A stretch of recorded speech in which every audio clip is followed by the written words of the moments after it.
It's today is the right day to be using the Gojira intro music. It really is. Hey everyone. I'm Kip Davis. I'm a biblical scholar and a specialist in early Judaism and the Dead Sea Scrolls.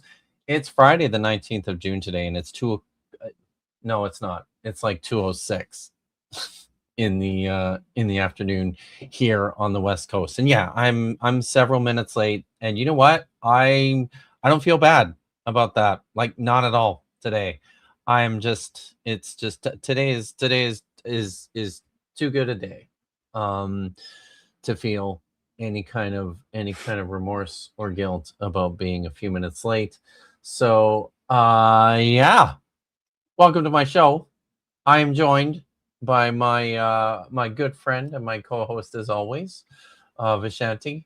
How you doing, Vish? Good to see you. Yeah, I know. Yeah. But thanks for being here.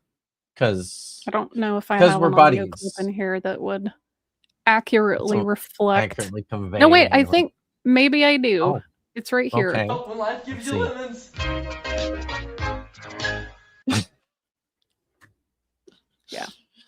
Yeah. Well, I would like to think that I will help things to be better for you, but we're unfortunately continuing in making me watch Mike Jones. Rub salt in the wound. Listen, the good news is we're not just watching Mike Jones.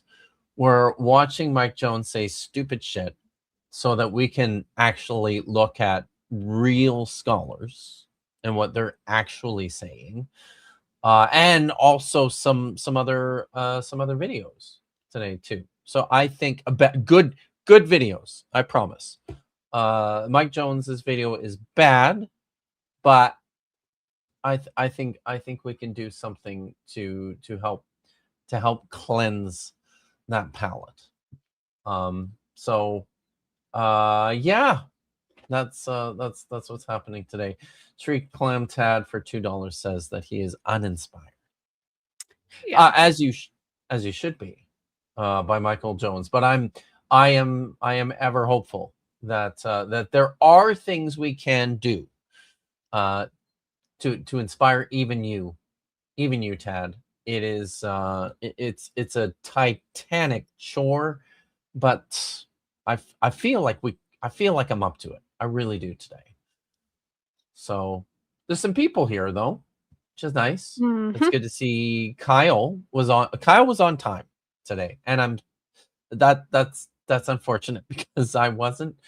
Yeah, as Tad notes, Gator Gaming is here, as is Hayden Tank. It's good to see you.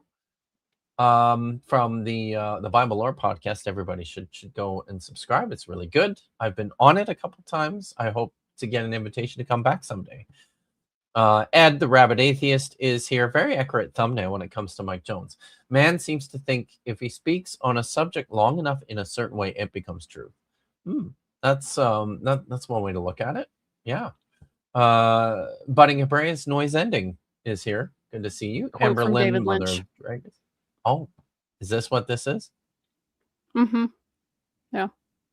Keep your eye on the donut, not on the hole. Nice. Well, we could all use a little bit more David Lynch in our lives, I feel. Yeah. I really miss having that dude around, especially like his daily weather reports were really like the highlight of my pandemic. So it's really sad. Like when Angelo Badalamenti passed, he stopped doing those, and it sucks. Yeah. You know, it was nice having a weather report and a song of the day from David Lynch, and his usual excitement over Fridays where he would just get completely unhinged about it being Friday. So I feel like maybe he just kind of disappeared or evaporated into the ether of the city here and just kind of absorbed his self into the wacky, lovely, delusional, crazy place that this is. Yeah. Yeah. Well, rest in peace, David Lynch. Amberlyn, Mother of Dragons, is here. Alira, it's good to see you. Especially since I know how late it is. Thank you very much for coming out. God of Thee is there. Plated Lizard is here.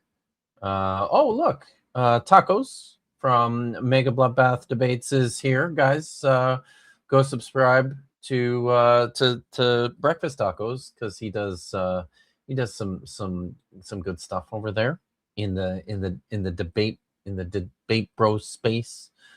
So if you're into that sort of thing, right? Yeah. Good to see Ann Stevens and Triceratops and Hypatia, Martin Elzen. I'm not sure if I recognize Martin. Good to see you. Mid Bomber Rail is another one I don't recognize off the hop. Maya's here. The good news is that we're watching Mike Jones say stupid shit. Yeah, Kip, it's literally all he does. Fair, Maya. That's totally fair. Another $5 from Tree Clam Tat. Thank you so much. When in the course of watching Michael Jones are we not watching Michael Jones say stupid shit? The time he did a Pro Evolution stream with Dapper, it might be the only time. Yeah. You know. Yeah, that's fair. So Irish Swede, good to see you. Kyle Allender's civilian name. Nice. What if someone denies historical critical methods as epistemically unjustified? How do you justify them without assuming they're true? As epistemically, yeah. I mean, look, there's always assumptions that we have to make with respect to the historical critical method. But here's the thing: the assumptions that scholars make with respect to the critical historical method are the same methodological assumptions that we make in every fucking part of our lives, just to function, just to learn things about virtually anything. And that's it, right? That's what critical scholarship is, and that's why I get frustrated when people want so badly to deny the results. Chrissy's here. This is exciting. I feel like the word true or truth is doing a lot of load bearing in that particular comment. I find that that's not a useful term for what a lot of critical scholars are doing. Like this idea of truth, with a big T is like I said, that's carrying a lot of weight. So I probably wouldn't use that, but yeah. I wanted to Lil of All Trades is here, and Treats for Dagon. Hey buddy, you coming? Doggy. So yeah, there you are. Oh, there you go. Yum yum yum Yum yum yum yum. Oh, treats. She said treats, not treat. Okay. There you go. So Lil is waiting is at the airport waiting for Seth Henderson, the ambushed apostate, because they met and have kindled a loving relationship through YouTube. That sounds familiar. This shit happens, guys. That reminds me of somebody. Well, yeah, these are things that happen to some people, and it's wonderful when they do. So look, I love watching new friendships form, and I love watching people fall in love. It's cute. Yeah. It's so cute. Yeah, it is. It really is. So congratulations, you two. I'm very excited for both of you. So I think we're going to dive in here. Before we do though, I just have to point out, I just have to say, had a great week this last week. And one of the reasons I had a great week this last week is because I received a gift from a very, very dear friend of mine. And it looks like this. Oh, yes. So thank you, Vish, Yeah. for sending me my very own Stanley Cup. my very own Stanley Cup. So today I've got a Mhm. I've got a tug of war New There you go. Zealand IPA Wow. here that I'm going to Nice. enjoy for the stream. This is a 6.5% ABV, 45 IBU from Yellow Dog Brewing Company. This is from my Box of Tricks sampler, Nice. which is pretty great. They're all named after dog shit, right? Not dog shit, but like, you know, dog stuff. It's fun. I like it. So, oh shit, now I've got sorry. Yeah, that's bad. I've got beer on my keyboard. Just give me a second here. Yeah, I'm glad that at least got to you. I was very paranoid after the last time I tried to like send something in the mail. It just never arrived. So I was Damn it, really right? glad that this one actually, Yeah. got there eventually. So thank you so much, Vish. Holy shit. It's not this is gonna be so cool. It's not the easiest thing to pour. I'll tell you that. Yeah, the looking pretty heady. The opening at the top is really small. So yeah, it's not you know what, the most though? practical design, but it's big though. That's the good thing is it's big. So probably get 2 of those in there. Oh, look at that. Yeah, I totally could. Stuff. So this is my 473 milliliter can. Fits in there. So cheers, everyone. Cheers to the Stanley Cup champions, the Carolina Hurricanes. Congratulations on cup number 2. Right on. Good stuff. All right. Yeah. You want to bring up the video before we get into it? I'll just remind everybody where we left off last time, talking about this stuff with, I gotta wipe up some more of this beer here. Talking about what was going on with Mike Jones and his bullshit. He went through all the supposed evidence for the Exodus and then started in on all the supposed evidence for the conquest the conquest of Canaan, and we talked, we talked a little bit about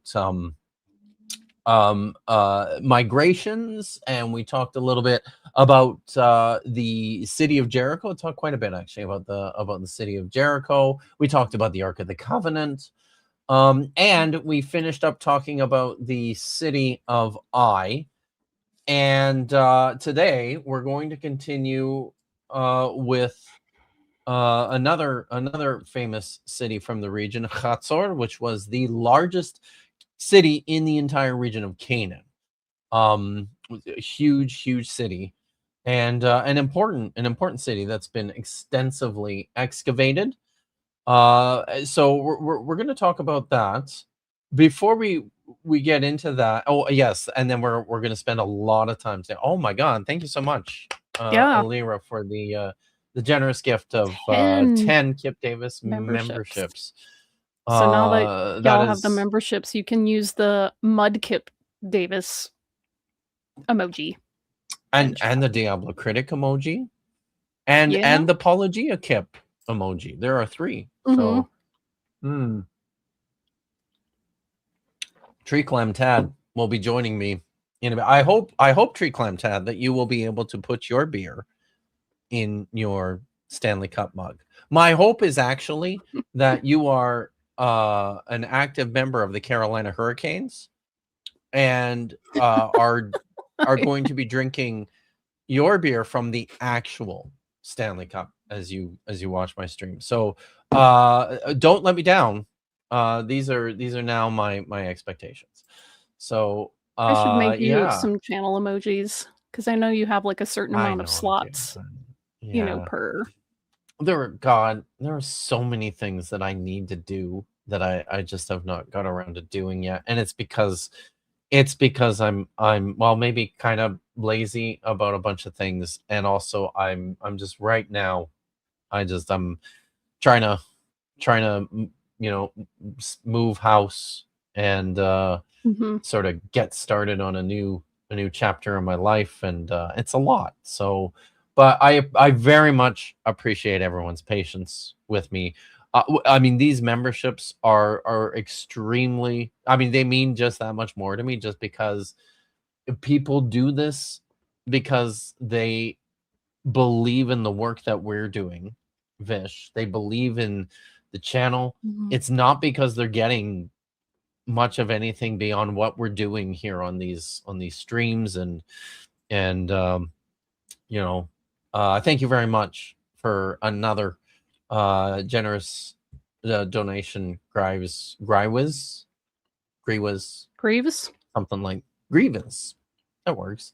Can't wait for more of Archaeology. Never search for biblical things. Takes. Oh yeah, we're gonna get into that. We're gonna get into that one. We're just about right off the hop here. Before we bring up the video, though, there were a couple things I wanted to just sort of set the stage with. Do you want to read this one, Vish, while I pull this up? Tree Clam Tad 42 says sedentary clams are famous for our hockey skills. And then Bernard writes to all Canadians on the channel, well done, Canada's football team. Congrats. I don't really keep up with sports much, but I did find it very wholesome. The Mexico-South Korea dynamic that's going on. It's been kind of a bromance for the last few years. Really? So apparently at a previous World Cup, I think around 2018, South Korea knocked Germany out of the running and it allowed Mexico to proceed to the next round. And Mexico people showed up at like the South Korean embassy and were saying like chants,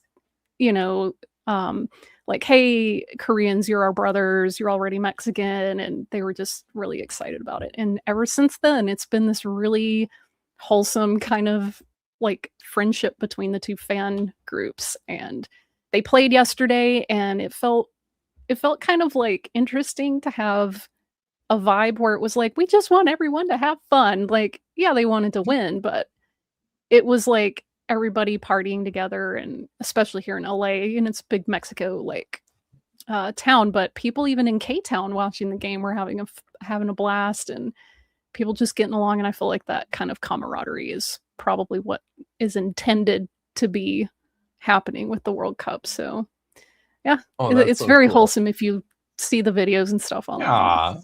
Yeah, that sounds cute. Yeah. So something's come up here, and I think I'm gonna start a poll because Alira has asked the question here. Wonder if I can. I would vote yes, as long as it's not generated with AI. Like if you do actual art, I would absolutely vote for that. So so I'm going to stick. Let's see here. It's would you like a Dr. Kill playing the guitar emoji? Would I've seen the actual sketches of it. So I know for a fact it's not AI generated. Man, I really want to get one of the Mexico jerseys. They just look really, really cool. I know that there's like a whole discussion about the way that Mexica culture prioritizes, over other indigenous people groups in Mexico, but using the tonali pattern, the Mexica calendar and iconography is always really cool design. So nice. Why can't I? Why won't it let me start a poll? Thank you, Susan. People outside LA may not know what K-Town means. Koreatown, it's, there's usually little ethnic enclaves in large cities. So yeah, K-Town would be Koreatown. Cool. All right. You're in trouble. Me? Josh says that I love how Kip is pretending not to see my messages. But you can also blame me because I too wasn't looking at the chat for your last one. God, Josh, nobody cares. His comment apparently was, okay. I very much appreciate everyone's patience with me. Congratulations, Kip. We found the name of your Max tape. Thanks, Josh. You're such a good friend. I probably don't say it enough. All right. There's a poll, everyone. Please feel free to vote as we start here. We're already 20 minutes in, so we need to get going. But let's. I want to. There's a couple things I wanted to read, and this first one is from Israel Finkelstein, just kind of setting this up where we're at here with respect to the historical so-called conquest of Canaan, the historical situation of Canaan at the end of the Bronze Age and the beginning of the Iron Age. And then I've got another thing to read from Amahai Mazar. So here we go. Let's just make sure I got this right. Okay. A significant body of data in animal husbandry in the Bronze and Iron Ages has accumulated in recent years. Especially important for the study of ethnicity in the Iron Age are the data on the ratio of pig bones in the faunal assemblages at various sites. Brian Hess and Paula Wapnish have shown that in Philistine sites, the ratio is far larger than the average, the normal for the Bronze Age. The popularity of pork consumption in the Iron Age 1 in the southern coastal plain may be related to husbandry practices brought from the Philistine homeland. In the highlands, pig husbandry was practiced in the Bronze Age and other periods, but pig bones appear from the faunal assemblage. They disappear from the faunal assemblages starting in the Iron Age 1. The most interesting fact is that contemporaneous pig bones continue to be present in significant numbers at Heshbon on the border between Ammon and Moab and the Transjordan. The faunal assemblages of the Iron II reflect the same traits. Regardless of the complex factors that may influence pig distribution, this seems to mean that the taboo on pigs was already practiced in the hill country in Iron Age 1. Pigs were not present in the Proto-Israelite Iron 1 sites in the highlands, while they were quite popular in a Proto-Ammonite site and numerous Philistine sites. I actually don't think this is what I wanted to start reading. I think I wanted to start reading cyclically, but it's important. Pig bones are absent from faunal assemblages in the highlands. It's one of the key identifiers of so-called Israelite culture in this period. There are a variety of possible explanations for this. We don't necessarily need to think that this is the result of some legislation in the book of Leviticus. That I think that's the important point. And we'll talk a little bit about that more today. But I wanted to talk a little bit about the cyclic processes in the highlands and the origin of early Israel. Finkelstein says here, it has become conventional wisdom to view complex historical processes from a long-term perspective. La longue durée of the French Annals School. Indeed, the investigation of the processes that took place in the Iron Age 1 requires that we consider a much broader historical perspective from the first wave of the settlement in the highlands in the beginning of the early Bronze Age.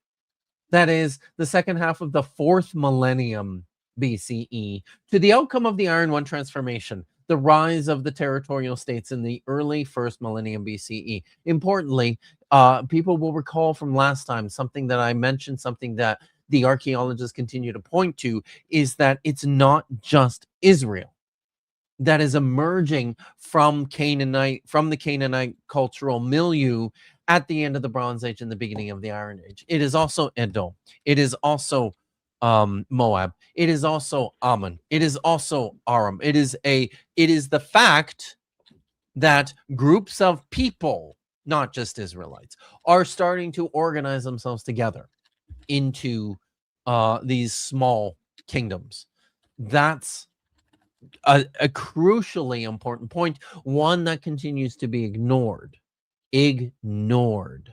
by people like Mike Jones and the scholars he wants to depend on. The large-scale surveys in the southern Levant were undertaken in the 1980s, and these indicate that in the time frame specified above, the highlands were characterized by 3 waves of settlement with 2 intervals of social crisis between them. Settlement activity intensified from one peak period to the next. All 3 led to the rise of complex territorial formations, but while the first 2 degenerated, the third peak period resulted in the development of full-scale statehood. The kingdoms of Israel and Judah, 3 peak periods, as well as 2 periods of crisis, had much in common, especially in their demographic pattern, but also in the location of the sites and in certain aspects of material culture. So I won't go on to read his summary of the 3 periods, but I just want to point this out, that what's happening in Canaan in the late Bronze Age, early Iron Age is something that has happened other times in the past in Canaan, with just one crucial difference, and importantly, featuring numbers of the same sites, the same actual locales within the region of Canaan. The only significant difference with the third wave is that it resulted instead in the establishment of these small kingdoms, as opposed to a period of destruction and decline. So it's kind of important, especially with respect to how we choose to evaluate what's going on in the entire region. I'm skipping right ahead here to Israel Finkelstein's summary. The settlement processes that took place in the highlands of Canaan in the Iron One had much in common with the 2 preceding waves of occupation in these areas, as mentioned.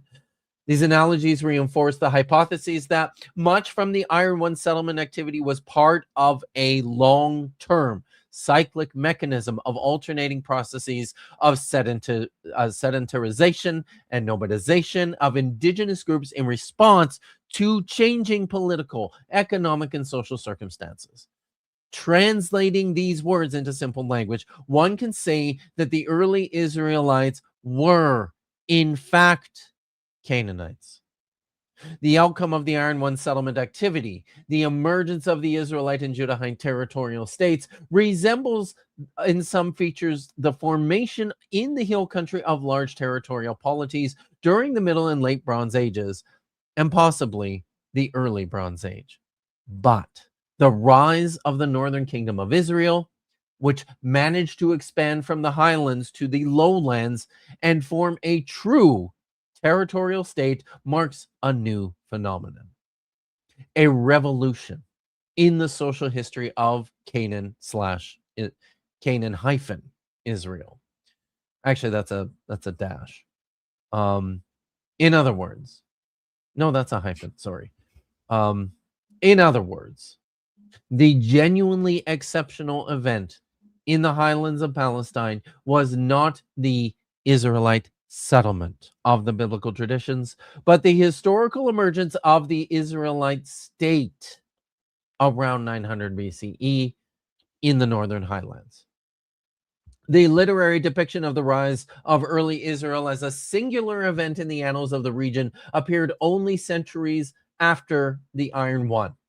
It was shaped by the history of the Judahite state in the late Iron II period. The biblical description of the rise of early Israel was cast by the Deuteronomistic historian in such a way as to serve the southern Judahite-centered ideology and historical national aspirations, and to convey its theological message. The narrative has prevailed until recently, when archaeology came to the center stage of historical research on Canaan Israel. So that's Israel Finkelstein. Whoops, I didn't mean to do that. We're gonna look now at just a couple of thoughts from Amahai Mazar. Let me get this. Yeah, here we go. Talking about the conquest tradition. The conquest narrative in the book of Joshua and other conquest stories in the book of Numbers and Judges have long attracted archaeologists. Destroyed cities are sometimes something that archaeologists should be able to discover. And if indeed Israel destroyed many Canaanite cities, as described in various conquest narratives in particular, but not only in the book of Joshua, then archaeologists should be able to uncover these ruined cities. In the early years of biblical archaeology, historians and archaeologists tended to accept the conquest narrative at face value. Archaeologists like John Garstang, we've heard talk about him already in Michael Jones's video. William F. Albright, Yigal Yadin, and others presented the Israelite conquest of the country as a short-lived event that could be identified archaeologically. Yadin was perhaps the last to present Joshua as a real military hero who conquered city after city in Canaan in line with the biblical narrative. Since the 1960s, however, it has become obvious that this was not the historical reality. Archaeological investigations have shown that many of the sites mentioned in these conquest stories turned out to be uninhabited during the assumed time of the conquest around 1200 BCE. This is the case for Arad. Read that sentence again. Archaeological investigations have shown that many of the sites mentioned in these conquest stories turned out to be uninhabited. During the assumed time of the conquest, around 1200 BCE. That should sink in. So, I'm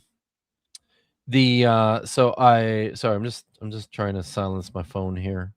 I didn't do that last time. This is the case with Arad, Heshbon, Ai, and Yarmut. I love it when they're like, yeah, here's the cities. They were uninhabited at the time that conquest would have happened. At other sites, there was only a small and unimportant settlement at the time, as at Jericho and perhaps Hebron. This is to say nothing, by the way, for we talked a little bit about this in our first response when we were talking about the Exodus. This is to say nothing for what's happening in the Transjordan. Okay, on the other side of the Jordan, you will recall an integral part of this story is the wanderings through the wilderness, the Sinai wilderness, and then up into the Transjordan, where the Israelites encountered two important kings from two important cities. The King Og of Sihon. And Sihon. King Og and Sihon, I think, right? Of Bashan and Heshbon. Yes. Yeah. So, importantly, there's just no trace at all of any habitation at these sites until well into the Iron Age. They were uninhabited. The same stands for Michael Jones made a big show about how you can't find any evidence of encampments in the Sinai. What he's ignoring or just completely ignorant of is the fact that the Israelites stationed themselves at Kiryat Jearim, right? This site in the area, and they would stage there and conduct campaigns from there into the Transjordan, and there's nothing there. There is nothing there from the end of the Bronze Age and the early Iron Age. Those are catastrophic omissions for any sort of case of an exodus or a conquest. If you don't have those, what are we even talking about here? I'm going to continue. Others, like Lachish, Chatzor, were indeed important Canaanite cities. We're going to talk a little bit more about Chatzor today. Yet they were not destroyed as part of the same military undertaking, since approximately 100 years separate the destruction of Chatzor in the mid-13th century BCE from that of Lachish in the mid-12th century. At other sites, the archaeological evidence is even more meager. It is thus now accepted by all that archaeology, in fact, contradicts the biblical account of the Israelite conquest as a discrete historical event led by one leader. Most scholars of the last generation regard the conquest narratives as a literary work of a much later time designed to create a pan-Israelite national saga. Nonetheless, even this latter view does not exclude the possibility that certain conquest stories echo isolated individual historical events that may have occurred during the late second millennium BCE, though perhaps not specifically in relation to Israel as a nation or to Joshua as a military leader. Other stories seem to be ideologies rooted in situations relating to the period of settlement. I think I've got one more thing here to read from Mazar. Yeah, let me just jump ahead to page 64. Here we go. Let's look at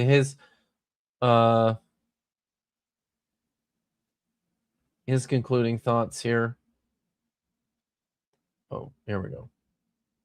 We may conclude that in some cases there is an outright conflict between the archaeological findings and the biblical narratives, while in others, the archaeological data do not contradict the conquest stories.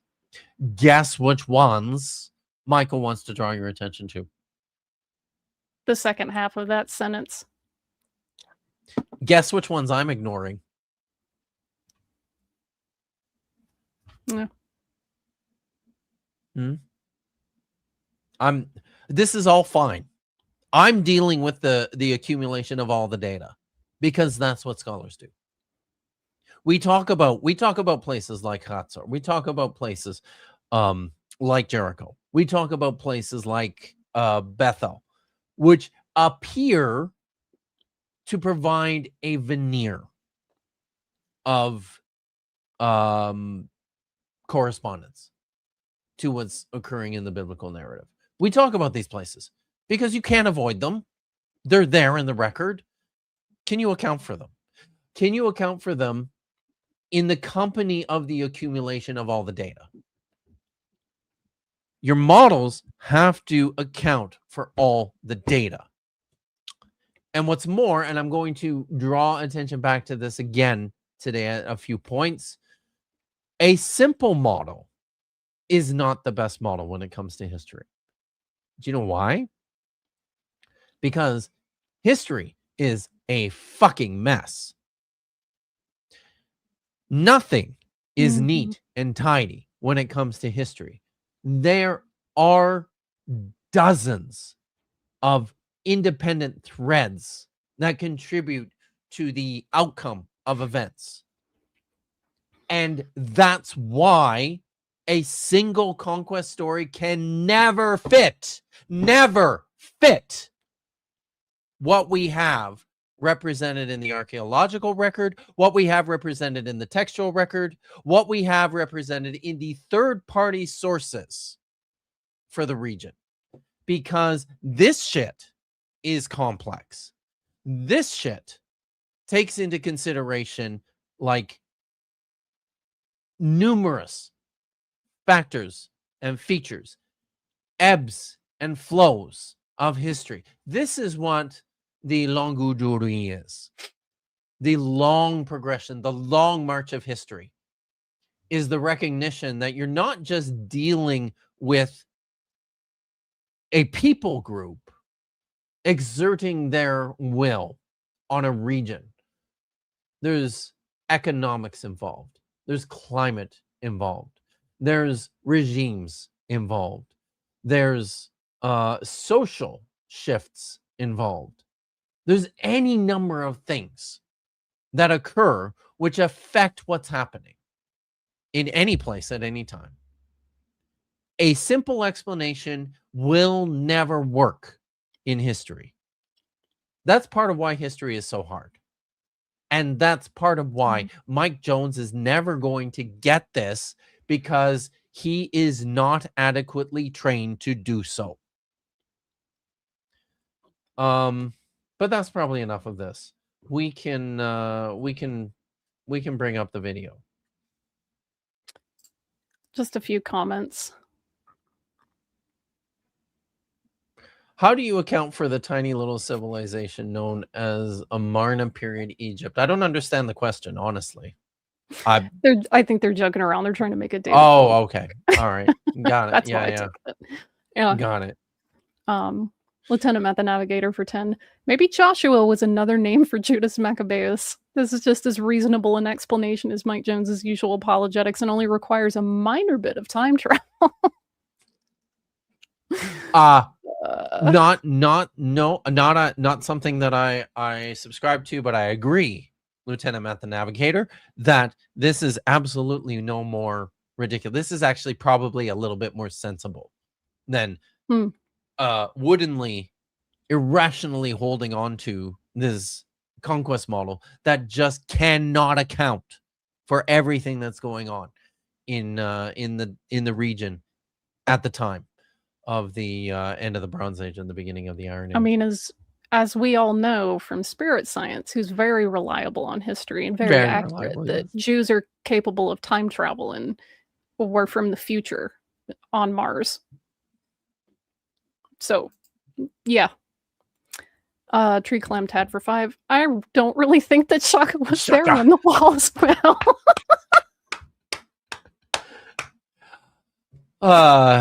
Tigrid.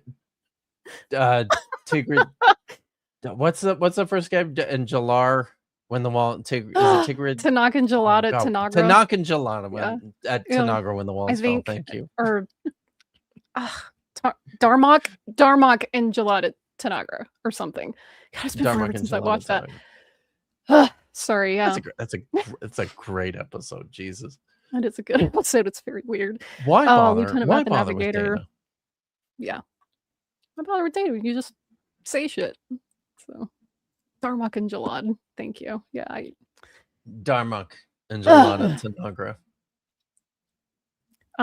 Thanks, guys. Spirit Science. You guys watch Sir Sick? I do. Not as much as I used to, but I really enjoyed Mortimer's series on him quite a bit, even though it was painful. He has a really good series on spirit science. So, I will say that I haven't watched Sir Sick for a long time, and I had no idea that he covered spirit science. But you know who does? He does occasionally. Yeah, I had no idea. But you know who does cover spirit science on a semi-regular basis? They just did an episode a few weeks ago. Is our friends over at Bad Science Sunday. Every Sunday night at 9:30 Eastern, 6:30 Pacific. Maya Adkison and my co-host, who's also her co-host, Dr. Tapioca Weasel, very often will encounter material from Jordan over at Spirit Science, and it's always just a very, very good time. So check it out, everyone. It wouldn't be so bad if it wasn't like cultural supersessionism and hyperdiffusionism and the fact that he's an admitted rapist. So, Jesus Christ, I had no idea. Admitted his own admission. So, yeah. Oh, wow. To listen to the way that he explains and defends himself on that is just vile and disgusting. So, yeah, Jordan needs to fuck off into the sea. That is fun. All right. Okay. So, shall we? I'm gonna pull up my next bookmark here, and what's up? I didn't realize if you were gonna read another quote real quick. No, I'm not. No, I'm just pulling up, so I'm ready. And then we'll dive into the video finally, guys. After 45 minutes, I feel like honestly at this point, and I consider everything I just read, and now, let's listen to what Michael Jones has to say. Okay. Oh wait, I almost forgot. I need to adjust it. So here, I think he's All right. Yeah. Good. Yeah. All right. City. He's just finishing This is up just a his smaller talk sort of about outpost used for I. defense, Yeah. warning. And so that is what I simply was. Kenneth Kitchen reminds us something about the biblical account. He says, it still needs to be remembered also that the entire area of Et-Tel has not been dug. Fully eroded parts, of course, can never tell us anything. The Hebrews may well have taken Bethel after I, but the narrative is focused on I. So again, the point of the narrative is just to focus on I, this smaller area. Then he makes... Do you want to read the whole quote? This one that he has here. It still needs to be remembered also that the entire area at Et-Tel has not been dug. Fully eroded parts, of course, can never tell us anything new. I think it's supposed to be new. Anything now. The Hebrews may well have taken Bethel after I, but the narrative, in the narrative, it is I that mattered because it had been the scene of an embarrassing reverse. Yeah. Do you have something to say about that? I think it's funny because all the other sources that you were reading were like, yeah, I was largely uninhabited, and it was one of the quotes was like that it was unimportant and small. And here he's like, no, it was major and big. No. Right. The opposite. Yeah. It's like, and the other part here too is it's a fucking ruin. That's what it's called. It's called the ruin. It's called ruin. Yeah. It's what it means. It just this is just one of the stupidest responses, I think, to the archaeological data, because if there was anything that was this on the nose about the story of the conquest being a late fiction, it's the fact that I is called the ruin. And it's been wrecked for like centuries. It's like, come on, guys. Come on. But also the times that it uses the wreck, the ruin. Every time. Come on, this every time. Okay. No. Still be upset, but let's talk about a couple other things. So first off, I want to point out that in Israel, 7,000 sites have been found, but only 4,200 have been surveyed. Only 150 have been partially excavated, and only 26 sites have become major sites. And only a fraction of what has been excavated has even been published. In other words, we've got to drop this myth that we've combed Sinai, we've combed Israel, and we have found no evidence of anything there. Well, that's just simply not true. We haven't looked as much as people like to think we have. We'll find it any day now. Would you like to hear from an expert on this, Vish? Yes, I would. All right. Yes. Let's pull this off. Let's look at this from Israel Finkelstein. In what follows, I wish to present a model for understanding the emergence of early Israel that is based on 2 decades of intensive fieldwork in the highlands, excavations and surveys alike. Both branches of modern archaeological field research were employed in the study of the emergence of Israel. For the first time, meticulous excavations were carried out not only in the large mounds of the lowlands, but also in the rural highland sites. They shed light on the material culture and economic strategies of the Iron One people. But the great leap forward in the study of the emergence of early Israel was the turn in the 1980s to comprehensive surveys in the highlands. This made possible an almost complete reconstruction of the settlement patterns in antiquity. Most of the central hill country of Cisjordan was fully combed. Most of the central hill country of Cisjordan was fully combed in the course of regional surveys. Do I need to say it again? Fully combed. Intensive surveys have also been undertaken on the Transjordanian Plateau. These surveys provide us with invaluable information on the number of sites, their size, the number of their inhabitants, and their location, including the economic factors that dictated their distribution. I have a sound for this. Brace yourselves, audience, if you have earbuds in. Da-da-da. So, Yeah. okay. Yeah. Wow, fully All combed. right. Fully combed. All right. We looked a lot, but not as much as we should. But even with that, there is some interesting evidence that there were occupants at I around 1200. So it seems as though so Joseph Calloway notes that we have this destruction in the really early Bronze Age, and it becomes this ruin, but then people are occupying it around 1220, around the time of the Exodus. So again, we don't have evidence that's not inconsistent with the biblical data here. What was the earlier source that you read specifically that mentioned the period of the 1200s BCE? Can you pull that back up? Because I really feel like we should juxtapose these. All right. Just give me a second here. So the source that mentioned the 1200s BCE, was that Mizar? That was probably Mizar, right? I think it was Mizar. So was that let's see. Was that it was probably Mizar's conclude. Oh, here we go. Since the 1960s, it has become obvious that this was not the historical reality. Archaeological investigations have shown that many of the sites mentioned in these conquest stories turned out to be uninhabited during the assumed time of the conquest around 1200 BCE. Is this one you were thinking of?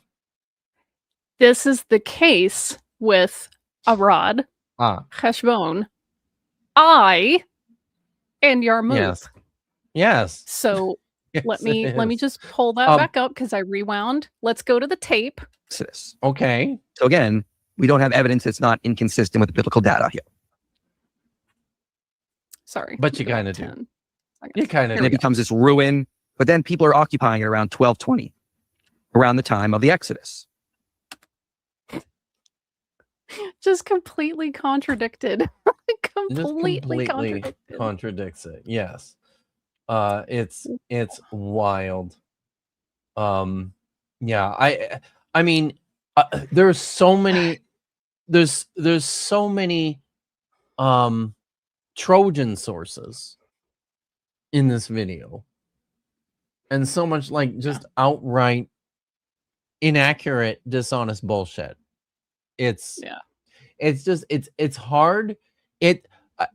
And I mean, it's sad, right? That he can promote this stuff. He can spout this stuff. He's got, there's probably hundreds of people in the audience here. And they're just all, I mean, what do they know?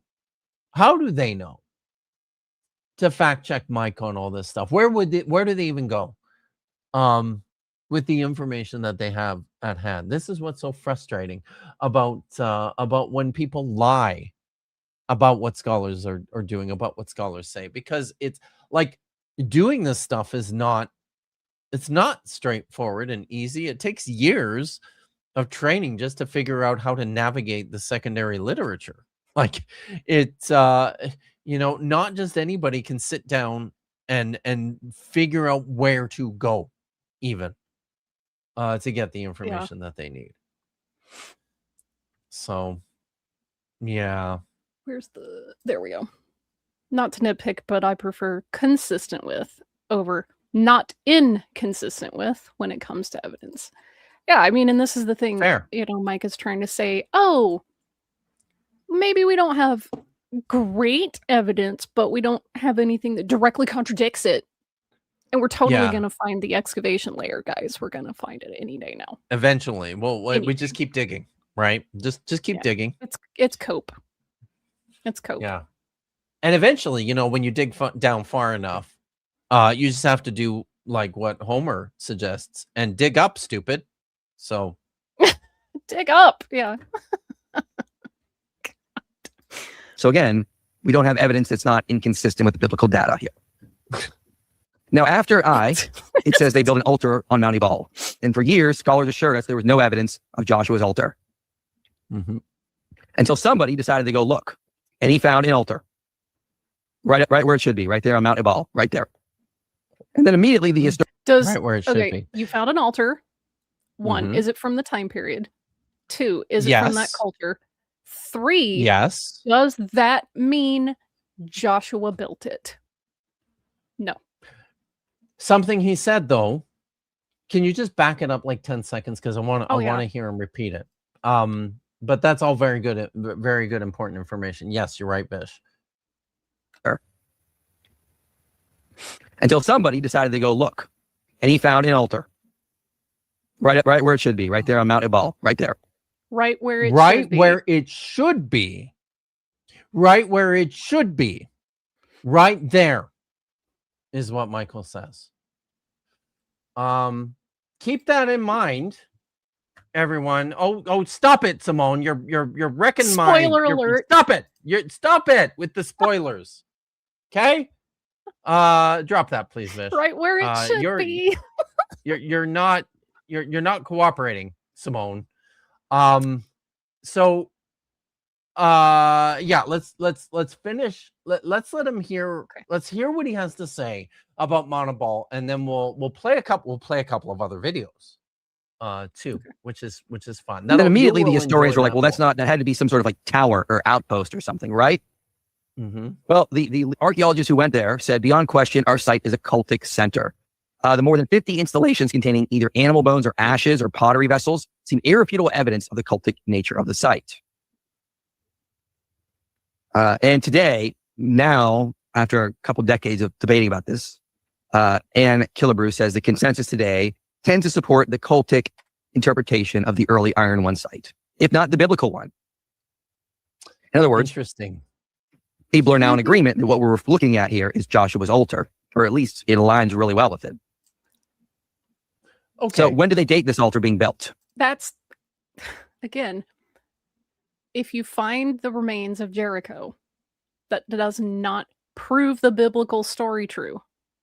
It proves that there's a narrative based on a city that people already knew existed. If you find an altar from that, material culture at that period of time, it doesn't mean, haha, this proves Joshua built it and the narrative of the conquest is true.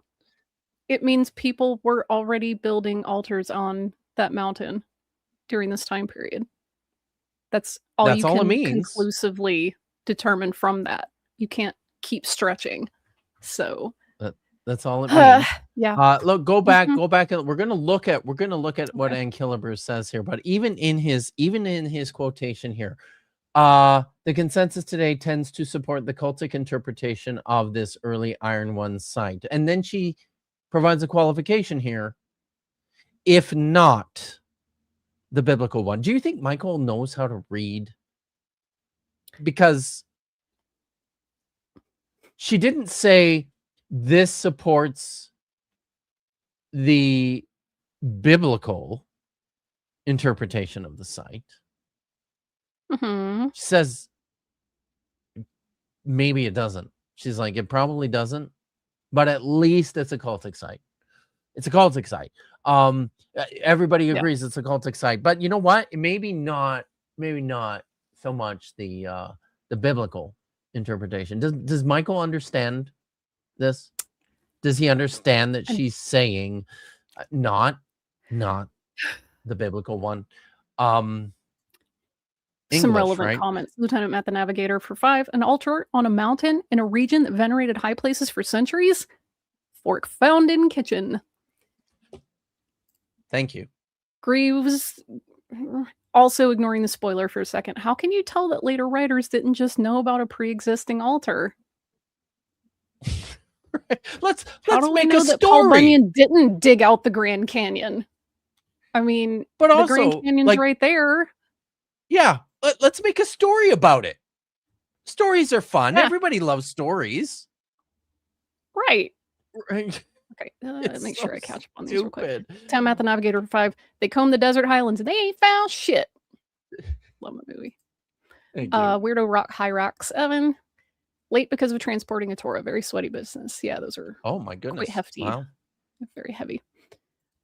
Tree climb tab for 2. Or I would teleport Flint Dibble here. I'd like to see that actually. I would like think to see you that. should. Yeah. I mean, he already knows Megan and Josh. Like, you should reach out and see if he'd be willing to come on and discuss some of this.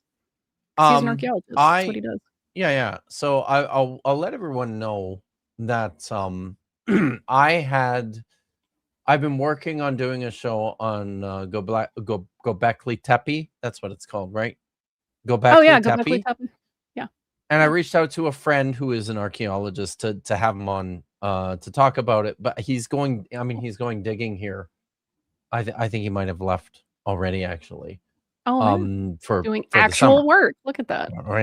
He's an archaeologist, right? This is fucking this yeah. is what they do.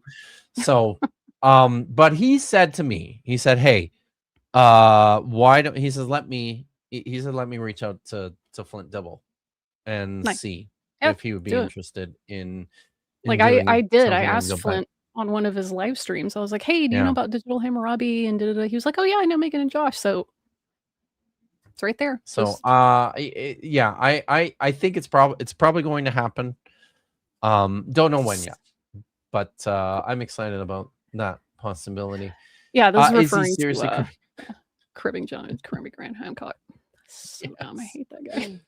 Right. I mean, I'm not a racist. I just quote from racist writers. Gosh, guys, how could you possibly?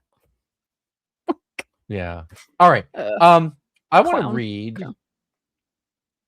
I want to read and kill a brew here because I mean he gave us again. He gave us very helpfully gave us a sentence fragment. Right. Thanks, Michael. Page 187. Let's look at what she says here. So she's talking about excavations of cultic sites in the Samaria region, and mentions Mount Ebal along with the Bull site. And here's what she says: the late 13th and 12th century BCE site on Mount Ebal, popularly known as the location of the much disputed Joshua's altar. Oh, it's much disputed. Much disputed Joshua's altar is one of the most extensively excavated early Iron One settlements in northern Samaria. During excavations from 1982 to 1989, Zertel distinguished 2 strata, one dating to the second half of the 13th century, Stratum 2, and one to the first half of the 12th century, Stratum 1. The site was subsequently abandoned. The principal Stratum 1 archaeological remains include a large rectangular structure constructed of unhewn stones that measures 9.5 by 7.1 meters and is 3 meters high. Like, the thing about the Mount Ebal site is that it is, and like, it's an enormous altar platform. I've seen scholars say that it's unique. It is a one-of-a-kind cultic site in the area. There is nothing to compare it to. Part of the reason why it's been so difficult up until fairly recently to settle on exactly what this is. It's not a tower, okay? It's not a fortification. It's an altar. Everybody agrees about this now. But one of the reasons for that disagreement was the fact that it's so big. Like, it's huge. Really interesting for my lights that the fact that you've got this gigantic altar platform. What are you doing on a giant altar platform? That's the question I ask right away. I don't fucking care about Joshua or the Israelites so much as I'm like, what the hell are you guys doing here? Really? That's the first question I'm asking. Because you only build something that big if you need to kill a lot of shit. I mean, that you need something to hold all the dead stuff. So yeah. It's big. By the way, humans are large animals. Just saying. Indeed, we are. We are great apes. So its interior structure was filled with layers of fieldstones, earth, and ash deposits. The ashes contained burnt bones of bull, sheep, goats, and fallow deer. That's the interior structure. Okay, that's not, there's the platform, and then there's the fill underneath it, right? An inclined perpendicular wall is interpreted as a ramp leading to the top of the rectangular structure. Numerous other installations are contemporary with the use of the rectangular structure. Inner and outer enclosure walls encompass the site, with an entrance located in the southeast. Initially, several scholars expressed skepticism regarding Zertal's interpretation of the structure as an early Iron One open-air altar site associated with the emergence of Israel. However, the consensus today tends to support the cultic interpretation of this early Iron One site, if not the biblical one. So all she's saying is there's a giant fucking altar here. It coincides with the emergence of ancient Israel. That's it. That's all we have. Yeah. We have an altar, and it coincides with the emergence of ancient Israel. Is this an Israelite site? Maybe. We don't know. It coincides with the emergence of ancient Israel. That's all we have to this point. So yeah, so I've got but play a little bit more of the video, maybe finish up this section of him talking about Monoball. I'll read something else, and then we'll look at some other video. Really well with it. So when do they date this altar being built? Basically around 1200 or so. Slightly 1240 or ended 1200 or so. It lines really well at the time of Joshua. Now, have you ever noticed something interesting in the Bible? They build this cultic site on Mount Ebal in Joshua, and then you never hear about it again. How come? Well, they moved the cultic site to Shiloh, Nob, and then eventually Jerusalem. Well, what happened to Ai? It seems that it was actually abandoned.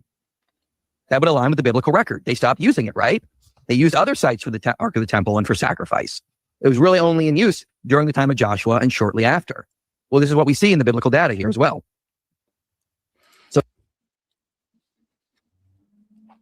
There can only be one explanation for this, right? Just one. Yeah, weren't there campaigns to destroy these high places, not just abandon them? People going, yeah, let's just move on. I think it'd be better in Shiloh. Yeah. Let's go down south. Sure. Yeah. I mean, there's a, as I was saying, there, there's not just one explanation for this stuff. Sure. I guess you could say that this aligns with the biblical timeline. Okay. There's a variety of ways that this can be explained without ever opening your Bible. And they're all perfectly sensible explanations. Cultic sites will pass out of usage sometimes for various reasons. Like it's not it's just not so cut and dried. In Michael's eyes, if you can't prove it's not from Joshua, that means it is from Joshua. Very well said. It is from Joshua. Yeah. John Gooderham. This is exactly what's going on here. This is not how serious scholarship works in pretty much any. It sure isn't. Not a negative. Oh no, and you just don't assume it in the absence of the explanation. You don't assume it. You don't assume your explanation. You provide for the options. Here are the things that explain what probably happened. Now, which seems most likely? Which then aligns with an accumulation of data beyond just, these features. I feel like there's a whole ass post-exilic king about this. Yeah. Sure. Yeah. Mm-hmm. Yeah. Yep. All right. Again, now we have another key point that aligns with our biblical data here. Let's talk about the last city that was destroyed, Hazor. All right. Hazor was in the north. We'll get to Hatzor in a second. But before we do, let's finish talking about this fascinating site at Mount Ebal. Ann Killebrew, I didn't draw any attention to it, but Ann Killebrew cited this source by Almahai Mazar, this phenomenal book, as part of the Biblical Resource series, his book on biblical archaeology that was published like I think almost 30 years ago now, but it's just such an excellent comprehensive book, even if it is a little dated. It's still just so good. People should check it out. So here's what he says. And what makes this book so good is that it literally provides pretty good, accessible, in-depth discussions about virtually every known at the time site in the entire region. It's a huge book and it's loaded with information. Here's what he says about Mount Ebal. An ambiguous and controversial discovery. Those are always good, aren't they? Ambiguous and controversial. Controversial. Was made on Mount Ebal north of Shechem. Early Israelite tradition regards this mount as the place where Joshua built an altar. See Joshua 8:30-32, also Deuteronomy 11:29 and 27, verse 4-8. The painstaking survey of the entire mount revealed only one Iron 1H site. The material culture found in the excavation of this site is similar to that of other Iron Age 1 settlements in the Central Hill Country. Yet, the peculiarities in the architecture and finds led the excavator, Adam Zertal, to suggest that this was an early Israelite shrine on Mount Ebal. The 1-acre site was surrounded by a stone wall. In an early phase of the site's history, a circular 2-meter wide installation was constructed. Now, this is important. Remember, I mentioned that the fill of the site was was comprised of a lot of different types of animal bone. So there's this enormous platform, but it's built on top of a much smaller circular altar. The circular altar dates to like the 13th century. The huge platform that has covered the circular altar and is filled with all the animal bones and ash and debris and dirt and stuff. So that all comes from a century later, and then the site seems to have been abandoned after that. So this is in an early phase of the site's history, a circular 2-meter wide installation was constructed on. So here, this is what we're looking at here, right? Ooh. That's the altar. You can't really see on this image where the old circular altar is. He's got like a it's not a great photograph here of what the site looks like today. You saw some pictures that Michael Jones showed. We'll see some other ones here in a minute.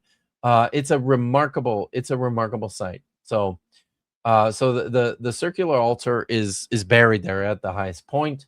The site's ritual purpose is suggested by the animal bones, probably originated in this phase found in the fill of the superseding structure. The bones include those of ritually clean young male animals, which may have been sacrificed here. 2 scarabs, one dating to Ramesses II, are attributed to this phase. You can kind of understand why Michael's excited about this, right? I mean, it fits, as he says, fits the time period. Later, above the installation, a rectangular structure, 8 by 9 meters, with massive outer walls was constructed. Its interior was divided by a partition wall into 2 chambers. But in spite of the good state of preservation, no opening was found. The inside space of the structure was filled with stones, earth, ash, and animal bones. On the southern side, and attached to it were 2 large rooms or courtyards separated from each other by a wide wall. Zartal interpreted the rectangular structure as a large altar and identified some of the components as its parapet and ramp. He alluded to the Jerusalem altar described in the Mishnah, and he proposed that the mountable structure was the very altar noted in the books of Joshua and Deuteronomy. The archaeologist who excavated the site spent his career defending this as Joshua's altar. I think that's an important point. This interpretation caused a scholarly controversy as there are no archaeological parallels, none, for such a large monumental altar anywhere else, and Zartal's view was thought by some as a naive correlation between archaeological features and biblical tradition, which perhaps is of much later date. The critiques, especially that of A. Kempinski, claim that the central structure at Mount Ebal was of a secular nature, a watchtower in the center of an Israelite farmstead of the settlement period, like the square tower found at Gilo. The case of Mount Ebal illustrates the difficulties in interpreting an archaeological discovery, particularly in relation to the biblical sources. Zertel may be wrong in the details of his interpretation, but it is tempting to accept his view concerning the basic cultic nature of the site and its possible relationship to the biblical tradition. This tradition came to us indeed in the framework of Deuteronomistic literature of a much later date, but it is very possible that this literature preserved old traditions which go back to the period of the settlement. The biblical references to the sanctity of Mount Ebal could be one of these old traditions. What is he saying here? Like, he's saying essentially that, no question, this is a cultic site. No question. This dates back to the period that is conventionally assigned to the Israelite conquest, the emergence of what scholars, archaeologists will identify as Proto-Israel, the tribal period, the pre-monarchic period of Israelite emergence, Israelite cultural emergence.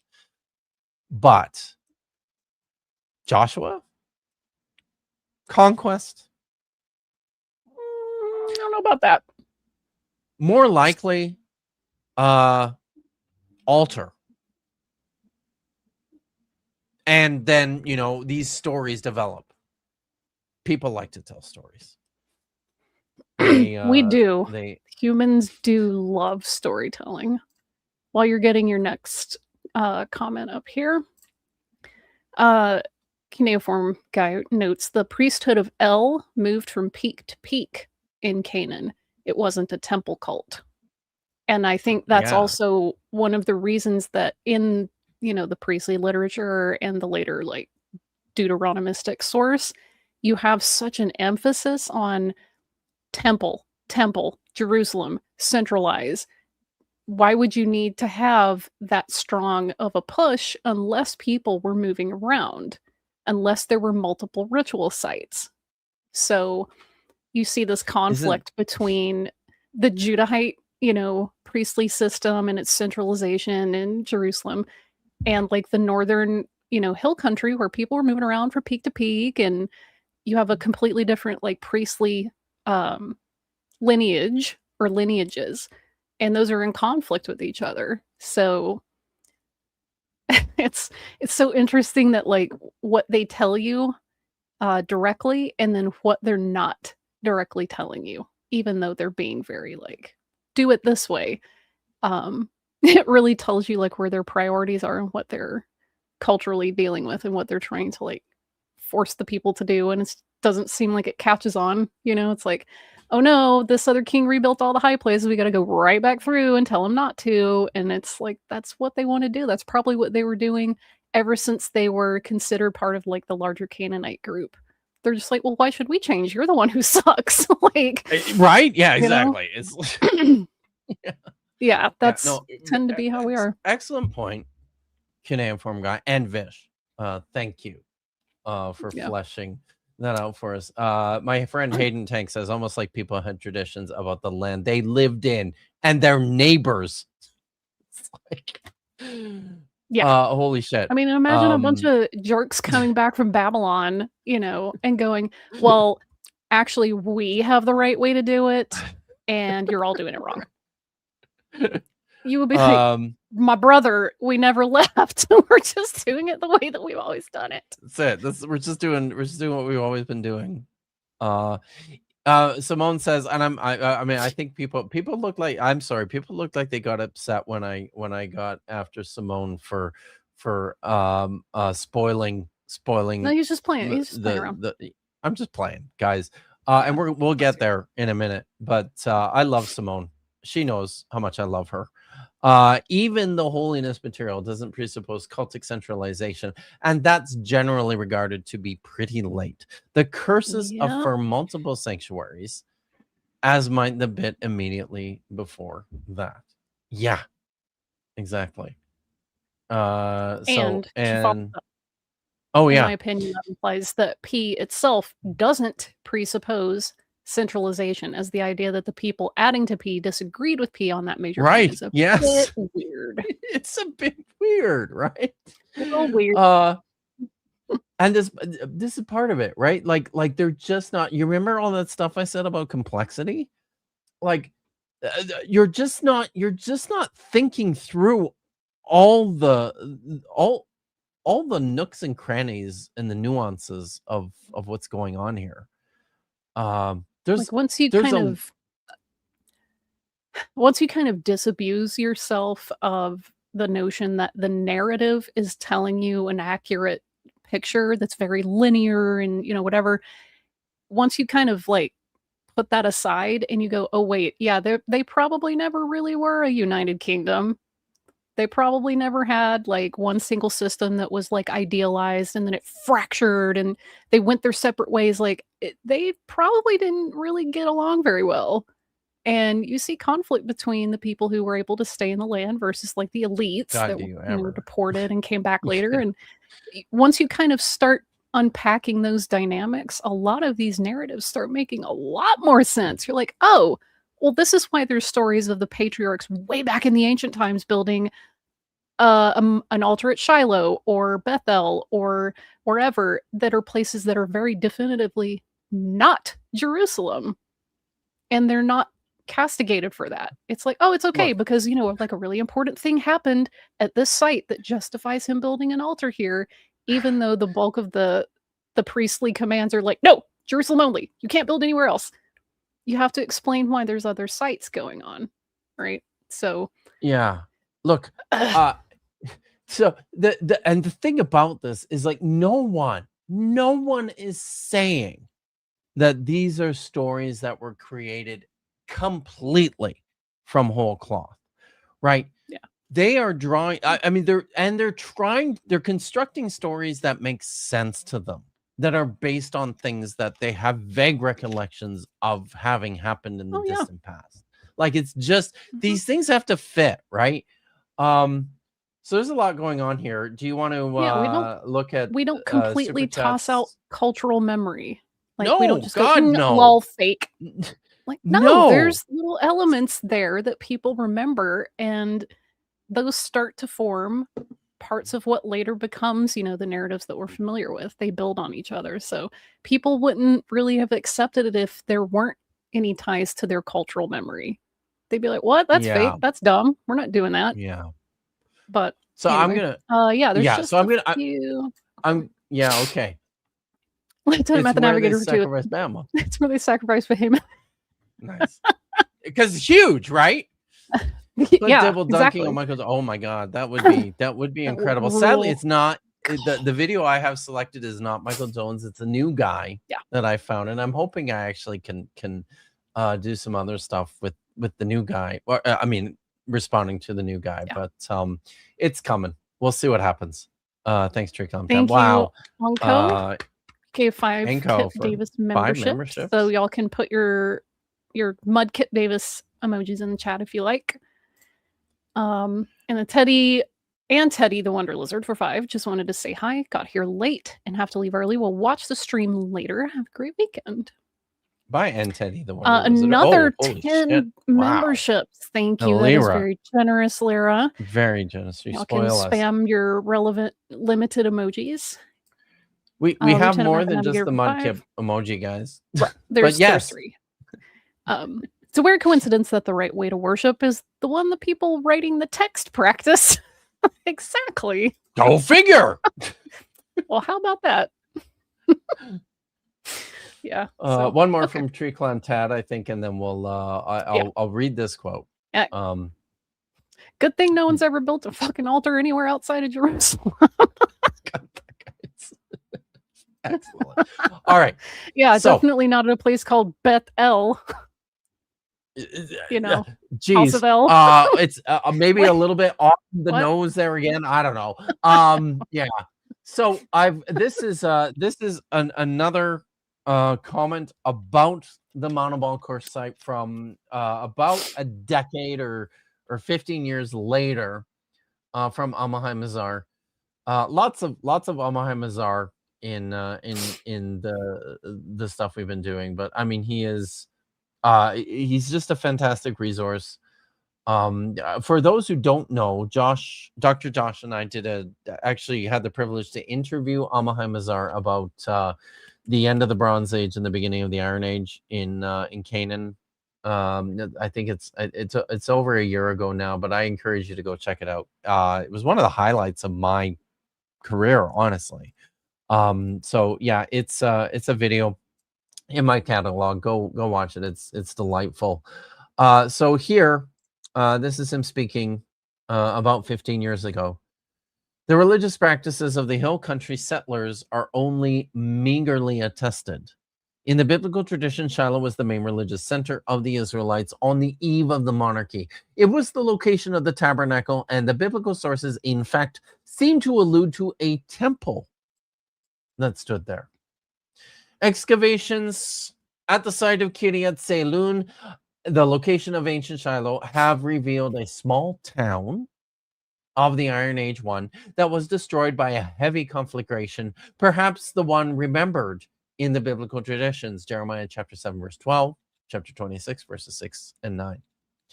No remains of the cult center at Shiloh could be recovered, since the central part of the site was thoroughly destroyed by erosion and by Byzantine buildings. On Mount Ebal, north of Shechem, Adam Zertel discovered an unusual site which he identified as the location of Joshua's altar.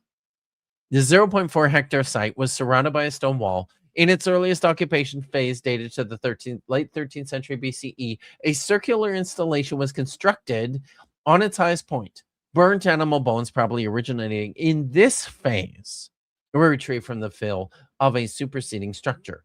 This later rectangular 8 by 9 meter structure was built of massive outer walls and with no opening, and the inner space was filled with stones, earth, ash, and animal bones. On the southern side and attached to it were 2 large rooms or courtyards separated from each other by a wide wall. Zartal interpreted this rectangular structure as a large altar and identified some of its components as its parapet and ramp, yet these identifications are based on biblical and Mishnaic descriptions. This interpretation remains highly controversial, since no other altar from the entire Iron Age is of such size and magnitude. An alternative interpretation is that the structure had a non-religious function, perhaps as a podium for a watchtower like that at Gilo. While Zertel may be wrong in his interpretation of the structure, it seems possible that in the early phase of the site, it indeed was utilized for cultic activity. It is not impossible that the much later biblical account preserves an ancient memory related to this mountain and even to this particular site, the only Iron One site on the mount. In this case, it would mean that the Deuteronomistic literature preserved traditions that go back to the period of the settlement. So a slightly different, Mazar actually leans a little closer to the interpretation of the tower at a later period that was perhaps constructed on top of an altar. So a little different, but very, again, note the caution, right? Note the responsible uncertainty about what exactly we're dealing with. Note that he's not jumping with, both feet into an explanation about what's going on here, because this is what archaeology and history do. This is how this works, guys. Yeah. But my goodness, we need to talk. Okay, hit that, and then holy we need crap! to pull up Real quick, yeah. Okay, so Anko gave another 5 memberships. Wow, you guys! Thank you very, very much. And then Tree Clan Pad gave 10. So everybody's being very, very generous. Very generous. Today. I think really we're up awesome. to. Are we up to like 40 memberships today? Somewhere in that neighborhood. It's a lot. Good Lord, you guys. Steve. And then really quickly, I know what to Ian do, was Jillian. asking how many hours of study, learning, and practice is required to be a generalist in biblical studies. I am nowhere near qualified to answer that. Good Lord. I mean that's I think that's literally a PhD. Yeah. You're talking about thousands of hours of study and work here to get to that point, and especially if you're a generalist in biblical studies. Like, you can be a generalist in the Hebrew Bible or the New Testament. There's very, very few of those anymore, just because the literature has just become, there's too much. You can't do it anymore. Like, you just can't. You can be a generalist in the very superficial sense, but everybody's specializing, because that's the only way you get anything done at a sufficient level. And that's why you need literally hundreds and hundreds and hundreds of biblical scholars, because there's no single individual who can do this. And holy shit. Well, like, I learn all of this, secondhand. I engage with like their videos. I download their monographs whenever I can. I have some of the books on my shelf, but like, I'm absolutely not fluent in the literature. Like, if you were to ask me where would I go to read about blah, I wouldn't be able to tell you, because I'm not actually in the field. I'm like, I would say I'm kind of like an enthusiast. I'm learning this as part of like a different study program. So I've had to, hey, so-and-so, where would I go to look for this thing? Or I'll tap Chrissy or Simone or Josh or somebody, because I know that they'll have, a good idea of where to find information. They're like, oh, check the Atla database, or, oh, do this thing. So I think that's also a little different than other people. I'm not in a matriculated program at the moment. So and then while I was rambling, Greaves gave 10 more memberships. We are on fire, y'all. I'm gonna make some emojis this weekend. Humbled. Yeah. I like that idea. Figure out some stuff. Some you guys, memes. seriously, you guys deserve something new. It's all there still, Granny. It's just it's tucked back here. By the way, guys, I'm going to be on Godless Granny's channel tomorrow afternoon. I'm pretty excited about it. So go check it out. I believe we start at 1 o'clock Pacific, 4 o'clock Eastern. Please confirm. Oh my God, stop. Oh my God, you guys. Tat, what are y'all doing? Make it rain. 10 more memberships. Like, it looks like some of them are trying to just make it to where everyone in the chat is green.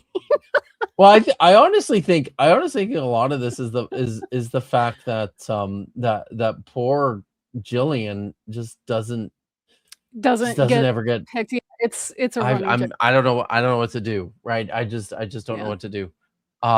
So please confirm the time of our stream tomorrow, Granny. I'll make sure to mention it again at the end. But we honestly, we gotta get going here.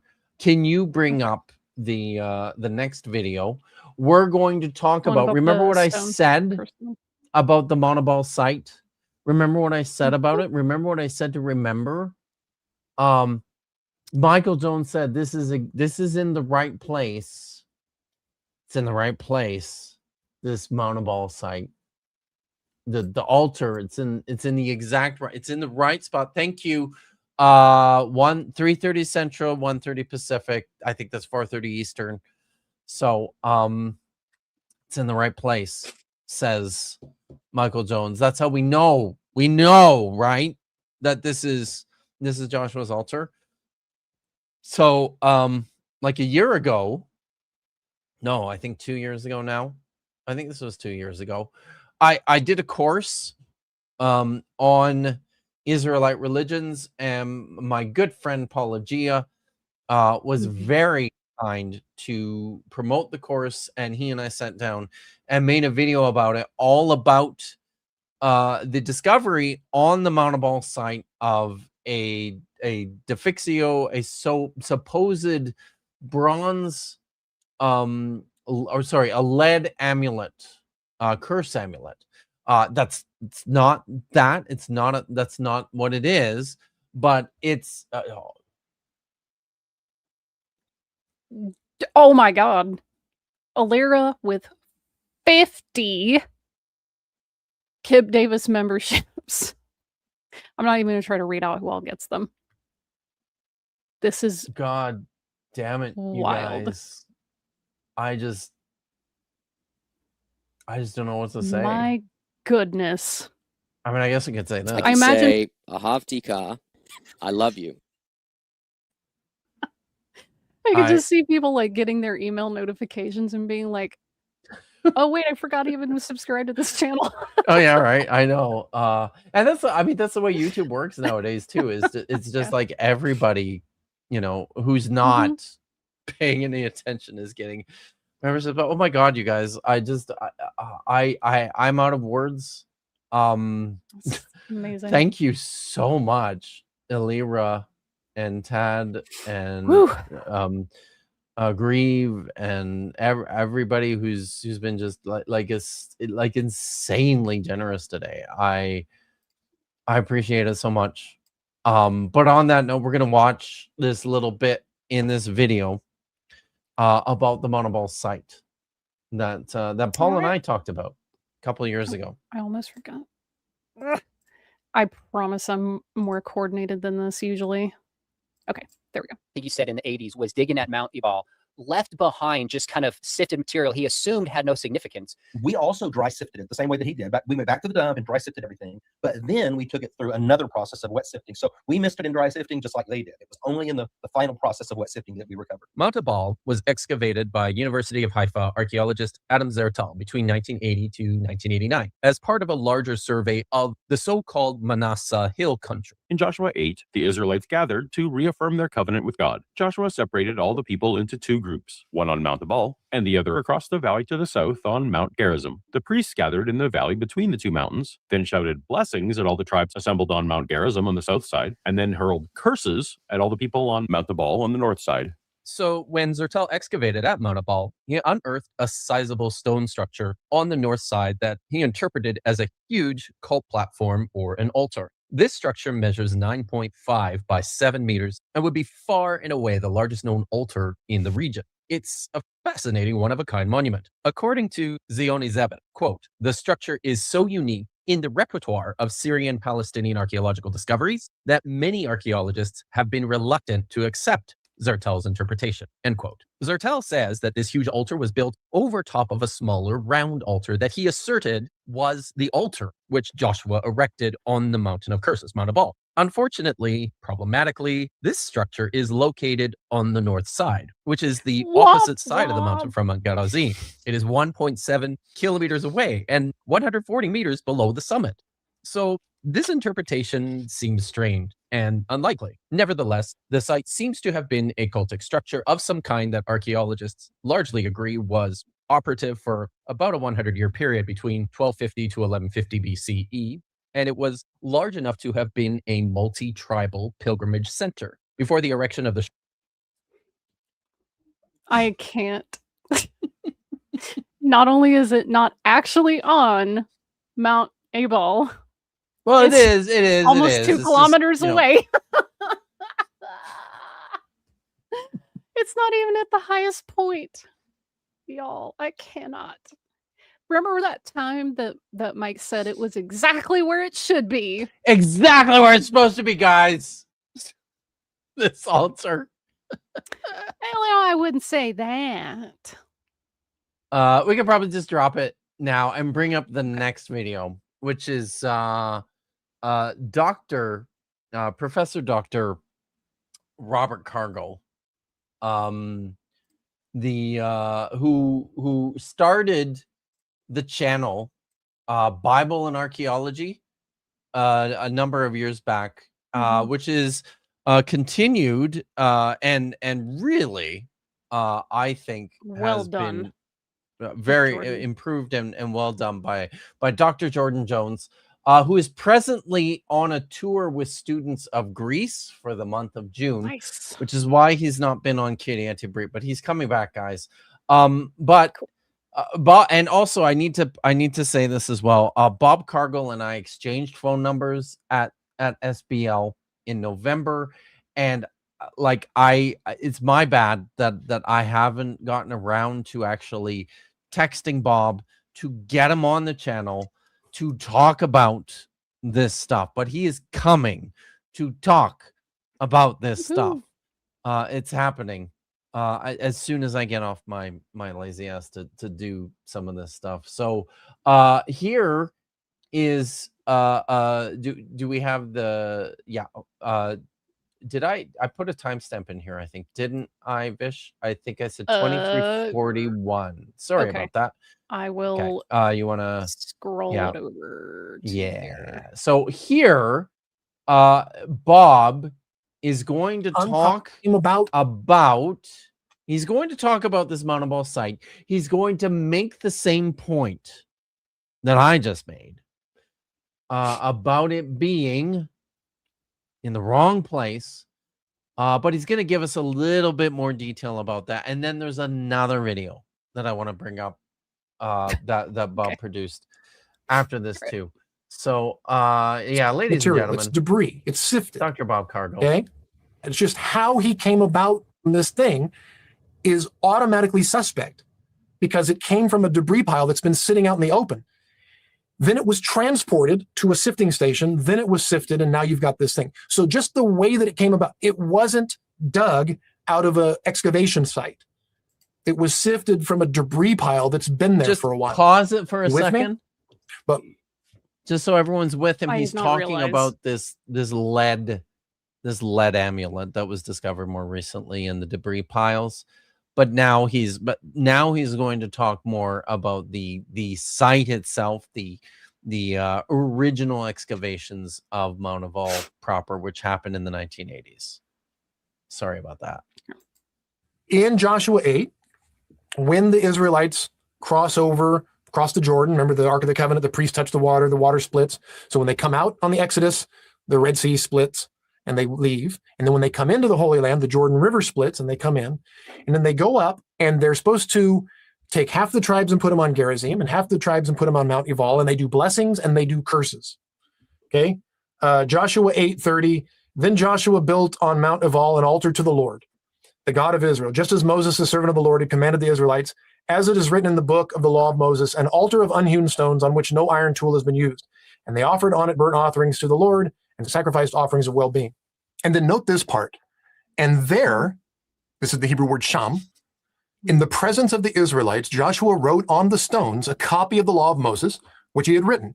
All Israel, alien as well as citizen, with their elders and officers and their judges, stood on opposite sides of the ark in front of the Levitical priests who carried the Ark of the Covenant of the Lord, half of them in front of Mount Gerizim and half of them in front of Mount Ebal, as Moses, the servant of the Lord, had commanded at the first, that they should bless the people of Israel. So what it appears that the text is describing is that the altar is on Mount Ebal, but it doesn't say that they ever left this place, right? Joshua built the altar on the Mount Ebal side, right, as he was commanded, of unhewn stones, and they put the burnt offerings, and there at that same site, in the presence of all of these Israelites, Joshua wrote on the stones, presumably of the altar, a copy of the law of Moses.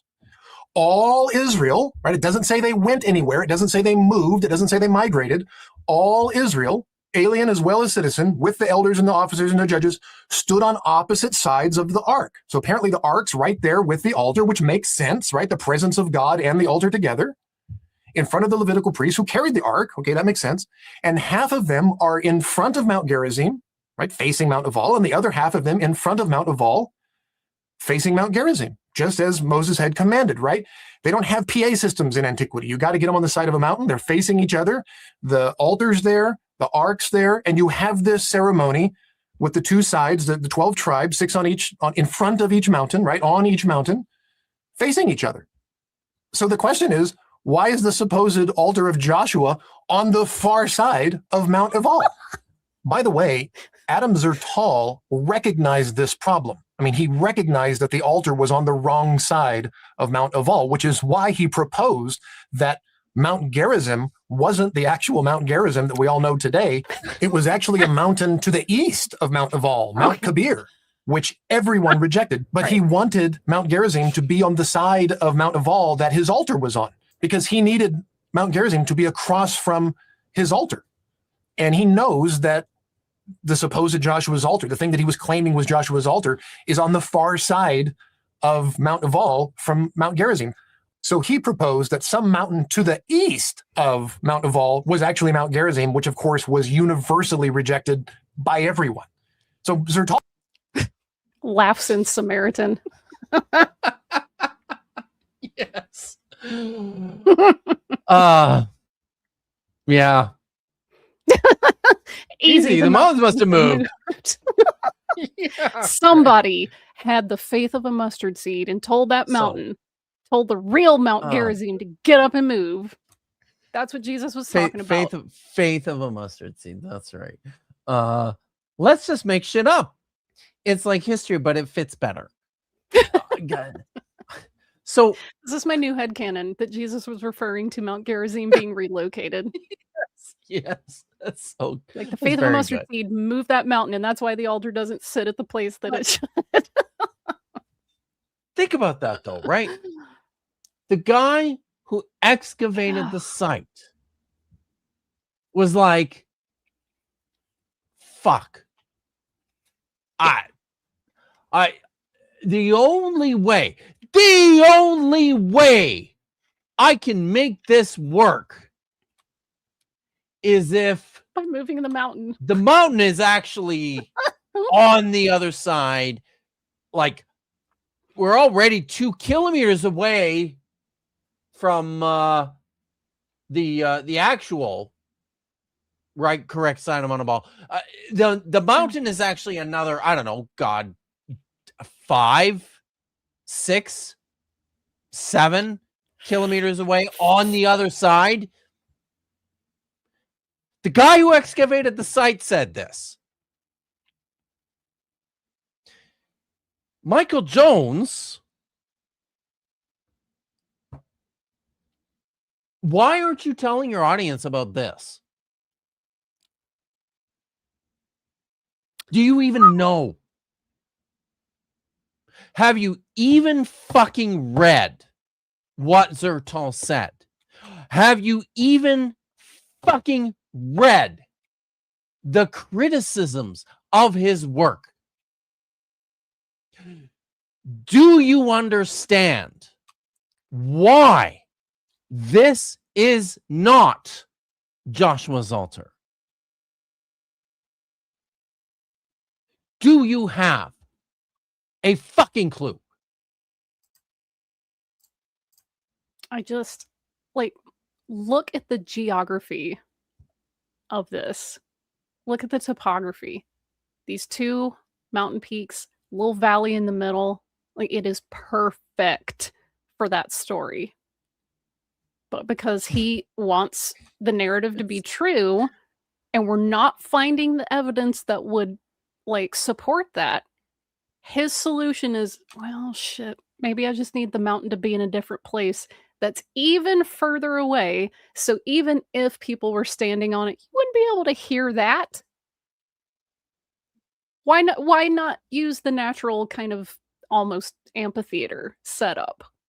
No, he's going to move it really far. Like, this is why you have to go where the evidence leads, and you can't just alter geography to make this work. Where's the comment from Simone? Maybe Mount Gerizim was one of the mountains made level so the Jews could return to Jerusalem from Babylon, as described in Isaiah. You guys are the best, honestly. I love you guys. Tree Clam Tad for 5. Michael Jones, have you even fucking read? I'm gonna stop you right there, Dr. Davis. Thank you. He also says for 2, well, if the mountain must come to Muhammad. Hey, if we're moving mountains. We violate international antiquities laws, my boys. Okay. Get in. We haven't even talked And about then that Graves yet, gave but we're going a couple of memberships, Oh, and then yeah. Wow. exactly does not mean close. Yeah, this is right where we would where it's supposed to be. Close. No, It's not. it's not. You know, Michael Jones has blocked me on all of his social media platforms for good reason, because He doesn't want to hear it. that way he doesn't have to hear it. He doesn't have to deal with me. But my God, I'm begging you, Michael, if somehow this gets in front of you, yes, please respond to me. Please.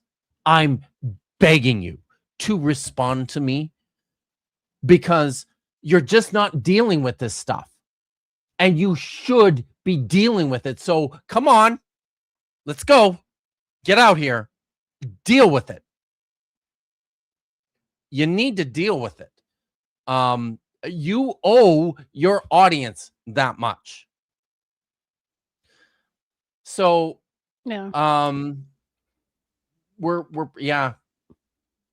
still crying. he about is still Dan crying Block. about Dan blocking him. Dan That's just true. got sick of his bullshit and was like, meh, be gone. It's true. But he wanted Senpai to notice him because Dan has a huge platform, and that would help Mike out a lot. It could help Mike. Yeah. Okay. Yeah. Do you want to keep going with this one, or do you want to? Lieutenant? No, we're gonna drop this one. Grab Lieutenant. Okay. I'll grab Lieutenant Matt the Navigators. Do you want to bring the other video up? The other video. I think I've got a timestamp there for you too. I think, right? Yeah. No, we're just starting at the beginning. The top. Yeah. Yeah. So okay. Lieutenant Matt the Navigator for $2 says this is Joseph Smith level geography. Yes, it is. Yeah, it's funny. Yes, it is. Dan would unblock him if he was capable of engaging in good faith, but he's not. I mean, honestly, at this point, maybe, but it's like you try this dude's patience long enough, and he's like, I don't want to waste any more effort. So I wouldn't blame him if he doesn't. Indeed. Okay, here we go. Bob Cargill, part 2. We're shifting gears a little bit here. And this is probably all we have time for today. But I wanted to definitely get through the monoball stuff. I said I wanted to get through the hot source stuff too, didn't I? Whoops. But we'll see. Because it's 4 o'clock. 7 o'clock.